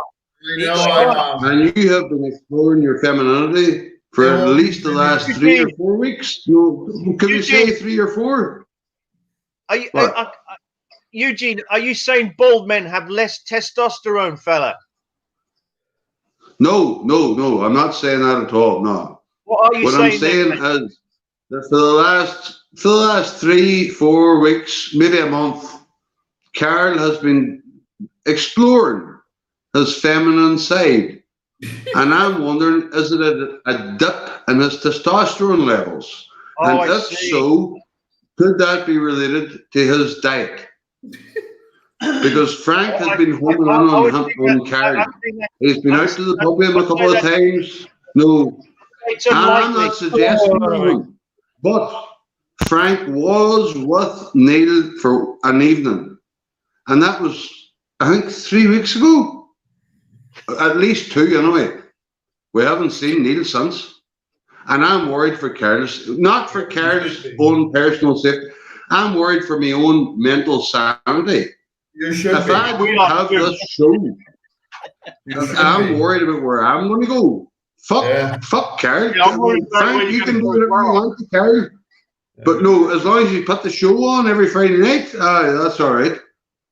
Because I know exactly where you live. You live up McDougall's pub. I know exactly where you are. I'm not giving you my address, Frank. Yes, I know your address. I see you before you see me. Interesting, this conversation. I can understand everything perfectly. Thank you. Oh. Sefhyro. No, there's meant to be a relationship between the English and the Portuguese, but actually the Irish-Portuguese relationship goes back even further. That's why Joel can understand every single word, Frank, that Eugene is saying tonight. It's uncanny. It's uncanny. We also say good evening to Mehrab, Rabetian, maybe. Love you guys from Iran. That is all lovely to reach out across to Iran tonight. What I would like to say in my defense in this passion fruit thing, the moves, yes, definitely. The tearfulness. So there is a case gathering for what you say, Eugene. I keep wanting to call you Frank because you've given yourself the name Frank's new jumper. But Eugene, I would like to think I'm actually quite a sexual male with quite a lot of testosterone. And the problem I have is that testosterone doesn't get a chance to get to my head. That is why I am having this baldness. It kind of stops before it gets there and goes to other parts. Exactly. It's spent in other ways. Yeah. I think I see what you mean. Yes. Says the mutton chops. I mean, Am I providing many feedback about this? My sound is okay or not so much? Your sound is spectacular, my friend.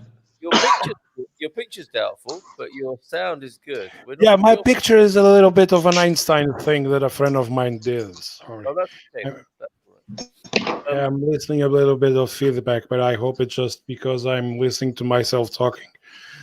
Wow. Hold on. The information is coming in about baldness, and I don't know what Victoria's up to. You've got to let us know if you're coming or not. And I realised how that bad beard category. Hold on a minute. Have we got? She's not joined us on screen. Oh, I see. She's joined us on Facebook with another fabulous picture. That can't go uncommented, can it? And I will stick my neck out and say that is a fabulous profile pic, Victoria. And no comments. Oh yes, well done, chaps. It will go very quiet when I stick my neck out like that. It's on you, not on us. Yes, solidarity, brothers. Trying open the MacBook now. Okay, so Victoria is getting there. Another phrase which I'm. Yeah, I think I have more stable connection now using my PC. I just don't have a webcam on it. Okay. We can hear loud and clear. 5/5. We are hearing you loud and clear. So we know Eugene has kidnapped you.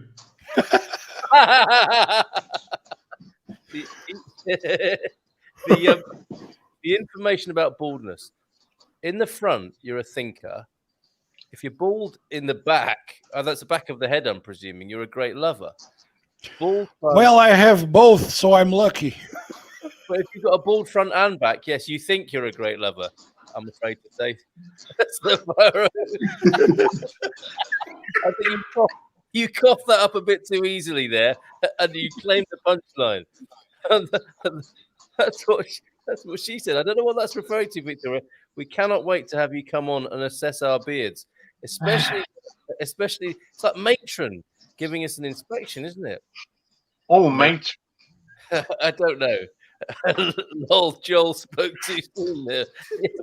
Indeed. Thank you, Ree. So we're just getting ready now for this beard competition. I don't know quite how it's going to be. Victoria will come on and help us out with this. But I'm going to what competition? What fucking competition? Easy now, Victoria. What the fuck sort of competition is there? How much poutine have you had this? The suspicious Canadian with a bit of bum stuff about his chin. I'm the only one with a man's beard. Yeah, well, I think he's getting. She's going to be judging your nose hair. What? She's going to be judging your nose hairs. You have coming out of your face. You know all those branches coming out of your nose. She's going to be judging that. Okay. Eugene, Frank, you can't count the hair that you shaved off your prisoners. That doesn't count. It's true. If you stick them to you, that doesn't mean that they're yours. That doesn't count. Poor Carl's clinging to every hair he can get his hands on. Yes. I can see you there. Oh man. I'm not speaking to you anymore. You're Protestants. Fuck a lot of these. No, he's only saying that, everybody. For those of you who aren't used to dealing with Irish people, I think that's just a kind of over familiarity coming from Eugene, and we take it within the spirit of the man cave. It's all just I hope. I don't mean nothing by it. I don't mean. I'm not trying to be personal or sectarian or anything at all like that. There, that's just a bit of. That's a saying. Fuck the lotties. I hope they meet you all someday and burn your house down. I know you will. Come to real fire. We're so looking forward. Northern Ireland. Okay, Victoria, come It's on. not personal. Can't find the link. We've posted it again. This is bordering on neediness now, Victoria. Come on. The grand prize is a slippers, apparently. You did mention the Jerry Adams earlier on, Eugene. That is a bit of a Jerry Adams vibe you've got going on there. If I dare go into that territory, what would you say? How would you describe your own facial hair? Wow. My own facial hair. Awkward. I'm incognito at the moment. Oh, I see. Sort of like. Just a rouge. Just a rouge. A bit of the what do you call them? Not the falcon. The jackal? There you go, the jackal. All right. Okay. Hey Eugene, Eric is accusing you of something. Let's read this. Yeah. Eric, look, the FBI. Jackal. You got that question, Eugene? Eugene, did you get that question? Sorry, I didn't hear that. Eric has a very good friend from Scarva. He's since passed away. You anywhere near there? It sounds like you're a suspect. No, I don't know Scarva at all. Nope, that's fair enough. That's what Trump's doing now, burning the house down. Victoria, whilst trying to join us on screen, is also still making comments here. Sean Connery, that might be one of the categories of beard tonight, mightn't it? And a huge Jackman, unshaven as well. These are the categories, I think. Send the link again. Oh, come on, Victoria. There it is. Oh, I know. I'm doing it in the wrong place, aren't I? All destinations now. The link is going in. And we're hoping to have Victoria on the screen with us. This should work now. You're on Facebook with us, Victoria, I think. You see, Carl, I'm feeling a bit disadvantaged now because the only picture you got me as a beard is on the opening page for this. Yeah, the Bee Gees. We can find Fantastic. that. Which one's Morris? No, well, I'll bring that up so take part. Like a retro beard entry, as it were. Okay. Switched over to We all have to bow beneath the great Sean Connery, Did you want to say the a most few words? handsome man that ever lived. What'd you do He to was him? definitely the best James Bond ever. That's just for sure. That is for sure. I think we gave him a Barcelo that week, didn't we? That he passed away for sure. We did. Barry Gibb. There's a Barry Gibb award tonight. Oh, Somebody look! put a Barcelo. Yeah. There you go.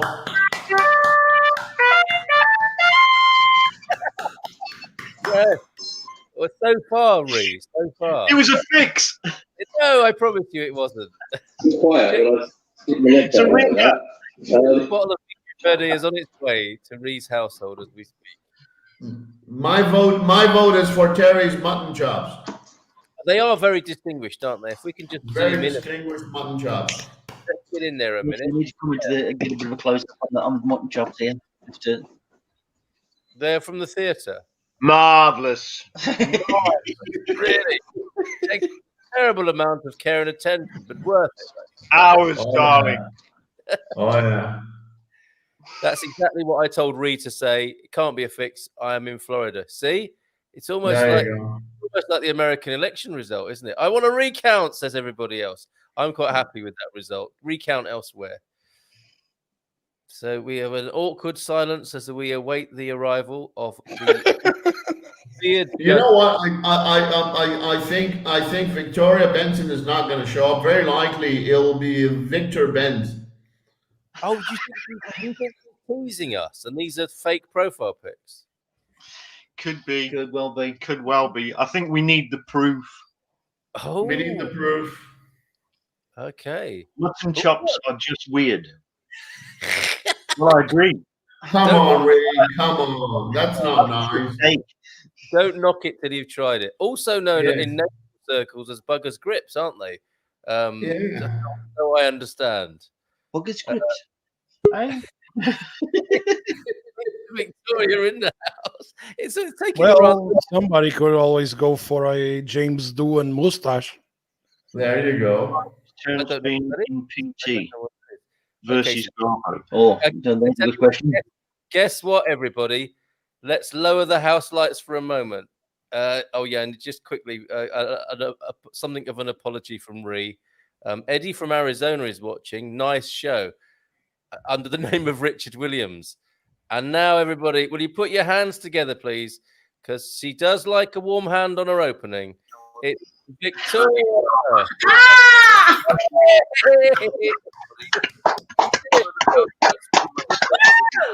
Well done, man. Well done. Well, it's not Victor Benz then. Hola, boa noite. Boa noite, senhora. Tudo bem? I can't believe it. Tudo bem? You know, Frank was spreading a terrible rumor that you were a teenager in your mum's house. We now know for sure you are a female and perfectly placed to judge this. Well, it's not Victor Benz then. Hola, boa noite. When it's a rumor that you were a teenager,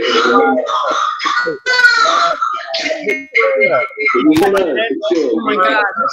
There's too much reverb on this. That is not me. What is happening?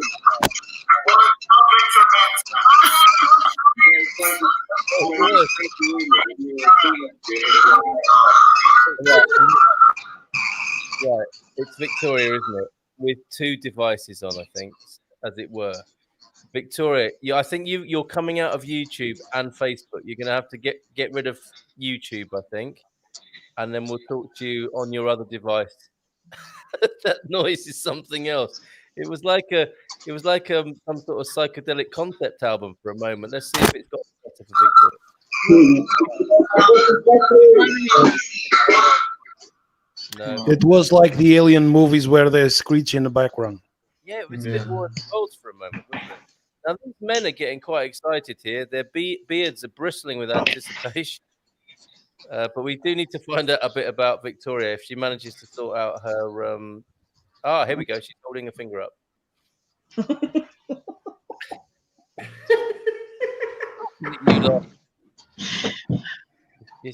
Screech in the background. Mais amor, por favor. No, you're good. You're good now, Victoria. The beards are bristling with anticipation. No, we've still got another device. But we do need to find out a bit about Victoria if she manages to sort out her. Here we go. She's hearing that now. Victoria, Eugene is naked and afraid. You're all afraid that he's naked. Sorry. Sorry. yes, I am. Come and comfort me. Victoria, you're getting us twice. Not you, Frank. It is the problem, I think.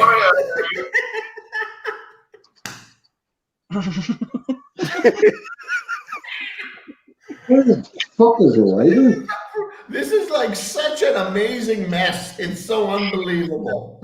That is what it is fun. The more confusion, the better. I think I'll put a message on the screen. I'll put a message.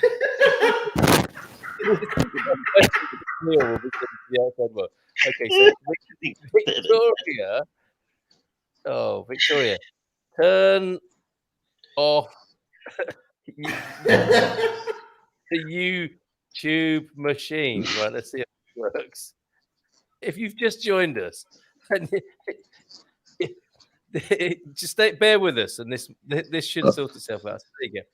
Victoria, the guy right next to you is a dangerous guy. Fuck How do you you, know Frank. that's not you?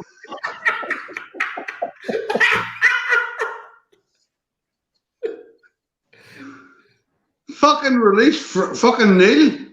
All right. Oh my word. Oh boy. Right. Next to you is a dangerous guy. But you're all next to me, so We're hearing you swearing to us as well. I'm dangerous. I'm dark and handsome. Victoria, you're The guy. Am I? what For flavor? fuck's sake. You two, I'm gonna have to mute you up a minute. Right. Are we there now with you, Victoria? But you're all next to me, so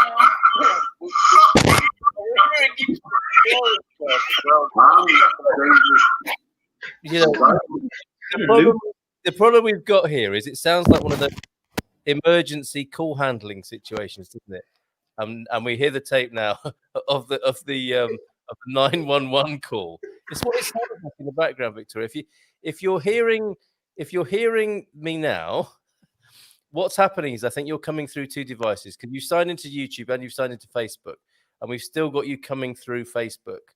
And actually, by the time we get around to doing this beard competition, they will have grown by a couple of millimeters each. Which might make it more of the 911 call. It's what it's 112. if you're Oh, we can hear you now. we can, but we're hearing everything else as well. Oh, you can hear me now? Yes, we can. You're good. You're good. But you need to turn off your YouTube. And actually, by the time we get around to doing this on Facebook, they will have grown. I did. I turned off my YouTube.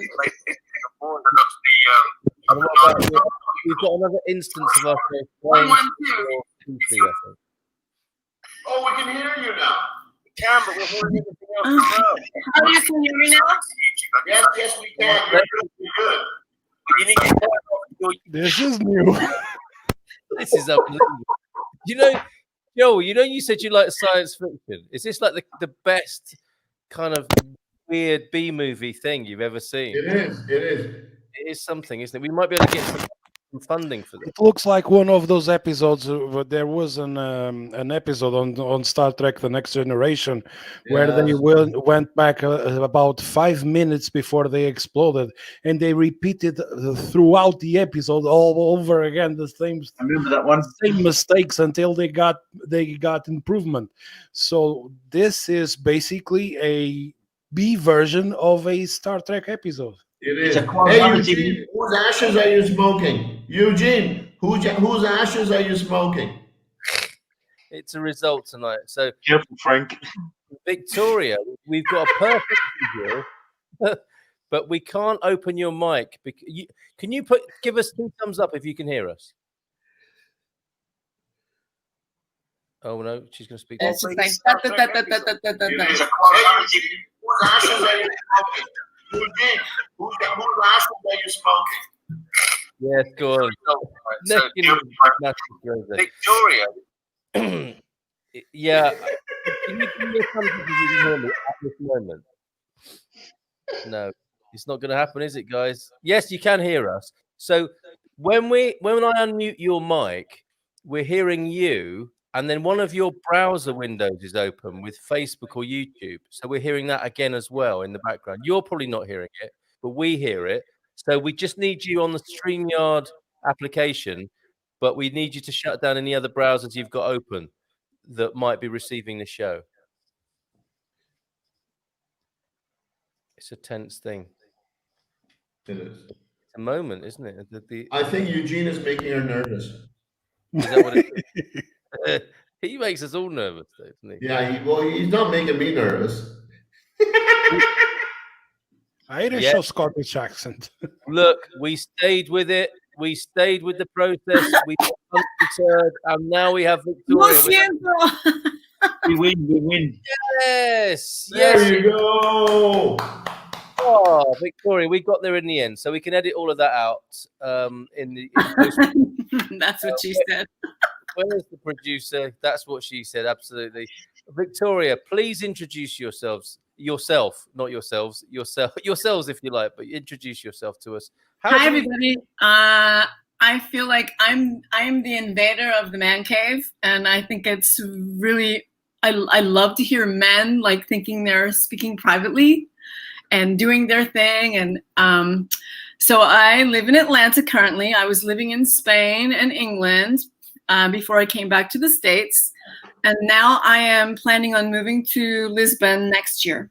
So excellent. I'm on my way there, and I found your YouTube, and I've been following you for like several weeks now. So you like see me here and there when I catch you guys because of the time difference. Yeah. So I catch you. I catch the morning show, and sometimes I catch it when you're doing some other things on the YouTube channel, and I just like watch it, or I leave it running when I'm doing things around the house. So yeah, so it's great to see you guys. Don't let me inhibit you. Apparently I have not. And that's true enough. And yeah, so I'm moving to Lisbon next year. So I'm like planning on doing that. Like that's happening. So yeah. You know how we can help you with that process. We haven't lost our entire audience yet, so that's a really good sign. And I would like to go ahead with the beard off if you're still with us. What do you think? Well, I don't know if I necessarily had to come up with the categories, but I see there's like a Sean Connery thing happening, and then maybe a George Clooney, and there's some really good beards happening over there. This is good. I mean, might bring Joel back onto screen so he can show his beard off. We're hoping Eugene will come back as well. But what we can do, we do have a theme tune for the Expat Man Cave. Yeah. And each man, do you remember Zoolander? Where they were on the catwalk, basically. Yeah. I think each of us should do that and show our beard off the best of our capabilities with the theme tune playing in the background. And then you can be the judge of that. Ree can join in the judging as well. Anyway, Eric, everybody can join in. and they will get one of these.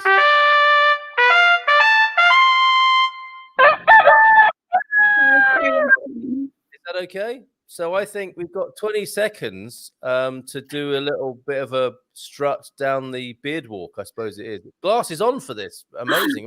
Okay. Who wants to go first? Are we going to have the Gibbs together in Alvazara there for this? Oh, yeah. We should all go together. We should all go together because whoever comes last is obviously going to be the most powerful because it's going to live in the memory, the strongest. I think whoever comes last had the most fun. Just saying. and pause there. Just saying. I think we should do it all together. That's going to have more impact. Oh, okay. So on the screen with the music, we all just Frank's doing Blue Steel from Zoolander. Clearly, they're already warming up. Oh, okay. Do we wait for you to come back, or do we just imagine him in his beard now? I don't know what's happening with him. Well, there you go. He's just a beard. I think when a woman like slips into the man cave, then they just kind of like they can't see the secrets anymore because it's sacred and it does change things without a doubt. But we'll go I with feel it. violated. But again, counselling for the tin bath thing, and also for a woman being on the Expat. I think you're the first one to be on screen in the Expat Man Cave, so that's possibly a Barcelo for you tonight, Victoria. I love hanging out with the guys. Guys are fun. Well, that's good to know. That's good to know. Yeah. Where's Neil? He needs to be in this competition. Sadly, that can't be possible tonight for obvious reasons, because the Wi-Fi doesn't go into the basement. And Joel is going to represent himself again before the music. Here he is. So he's back with them. Are we going to go for it, gentlemen? Are we ready for this? Yeah? Ready? Joel, get the beard off. Come on, give us that beard off.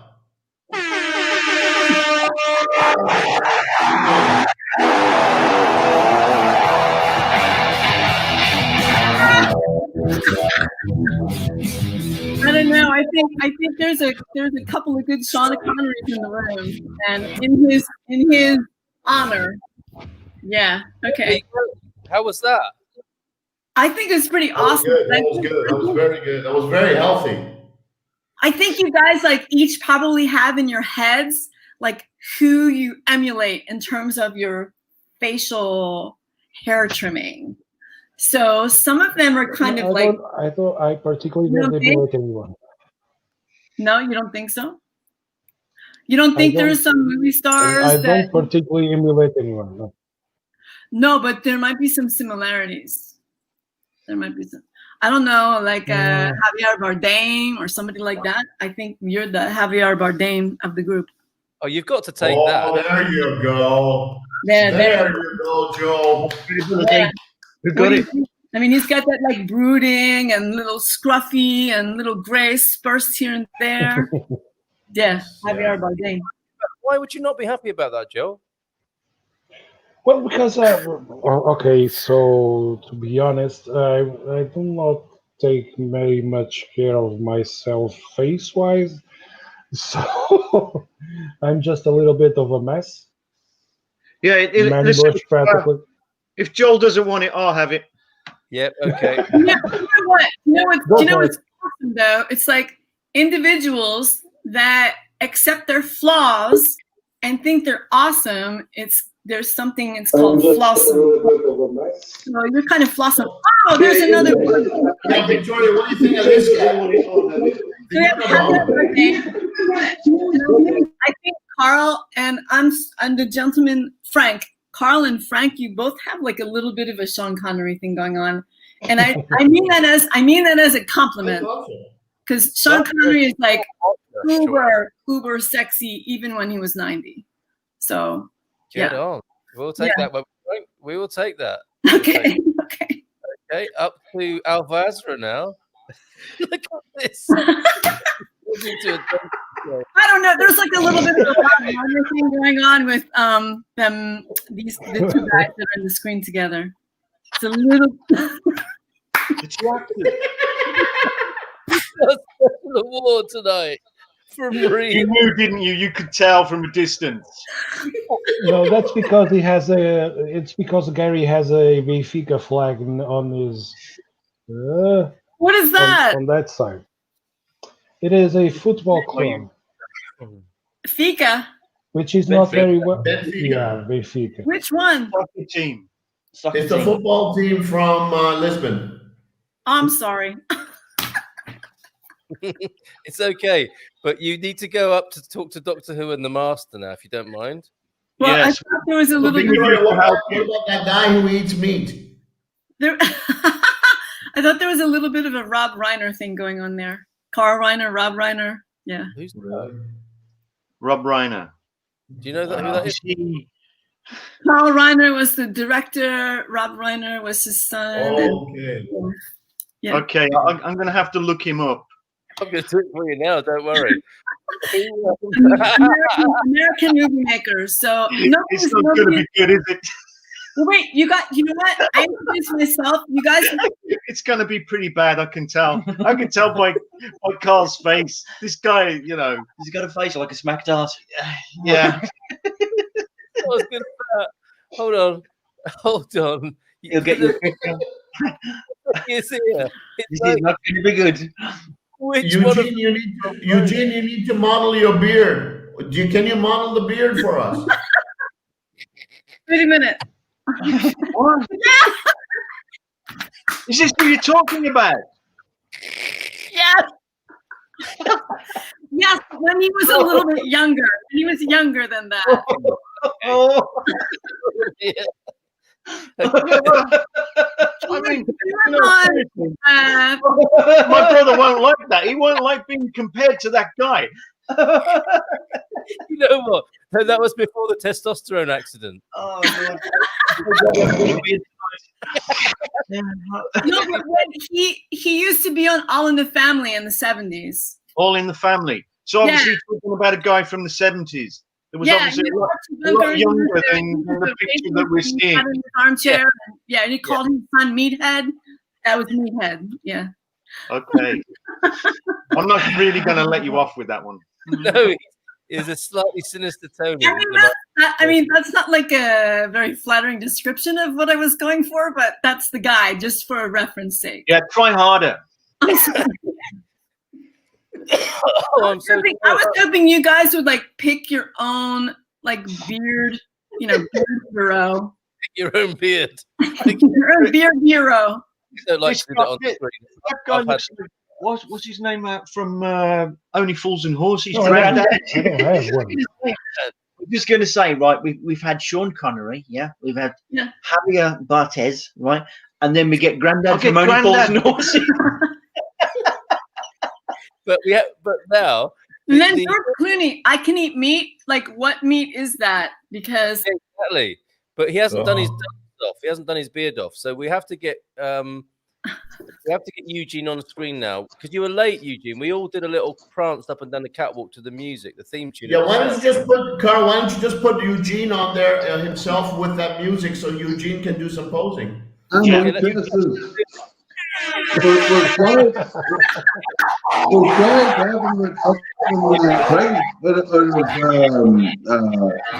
Only Fools and Horses. For the love of fucking Christ. I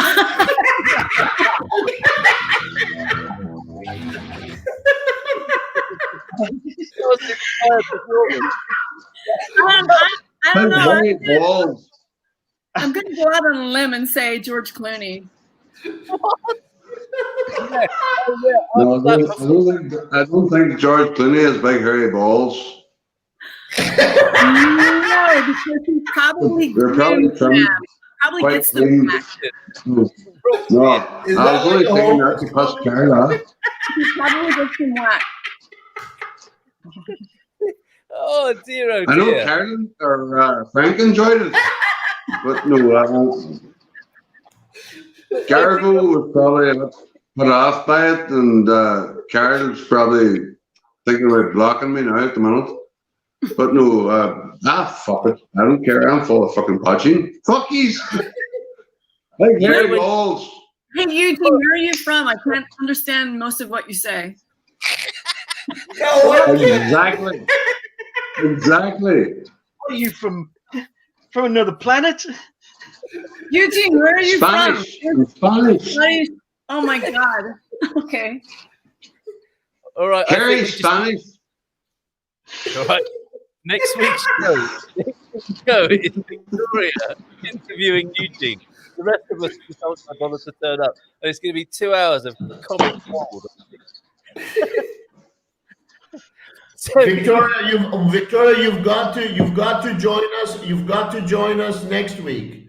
You have to make sure 10 o'clock. I stand beside Neil. Well, I don't stand beside him, but I support his plight. Yeah, Frank, and let Neil go. You see the Unabomber over there? He'll be there too. Eugene, I can't understand a word you say. Frank, release Neil. It's like, you know how they say, so I've been to Brazil many, many times, and I've been to Portugal. And Portuguese sounds like Russian to me, and I understand Brazilian Portuguese, and I understand like English spoken around the world, but I'm really having a hard time understanding you. Really? It's really difficult. Well, I can understand that. Okay, that's better. When I was in America 20 years ago, visiting my cousins, when I went to shops and everything, and everybody used to, oh, hey, you're Irish. Do you know about the IRA? I used to tell everybody that I was in the IRA. It was great. You got services so quick. No, I love the sound of it. I love the rhythm and the cadence of it. I just can't understand it. It's really hard to pick it out. That's curious, for sure. I mean, I don't know what I sound like to you. I'm originally from Philadelphia, so I'm from the Northeast. I don't know what I sound like to you. You sound perfect.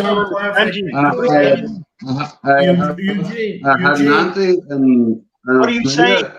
And I asked her, was my accent strong? And she said, yeah.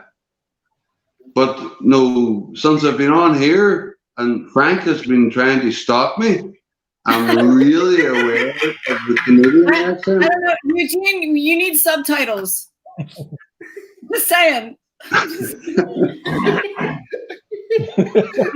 Neil needs action. Never mind subtitles. We need action for Neil. I haven't seen Neil in 4 weeks. 4 weeks. Release Neil. Make Frank release Neil. I'm not eating till Frank releases Neil. Free Neil now. Free Neil now. Yeah. Free Neil now.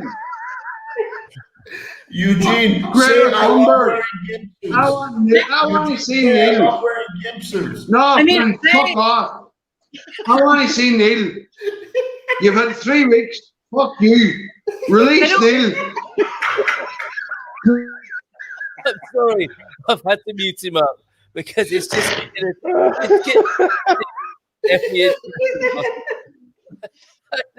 but still, look, our friend from Iran is still listening in. We need the Eugene. A new setting on Google. It should.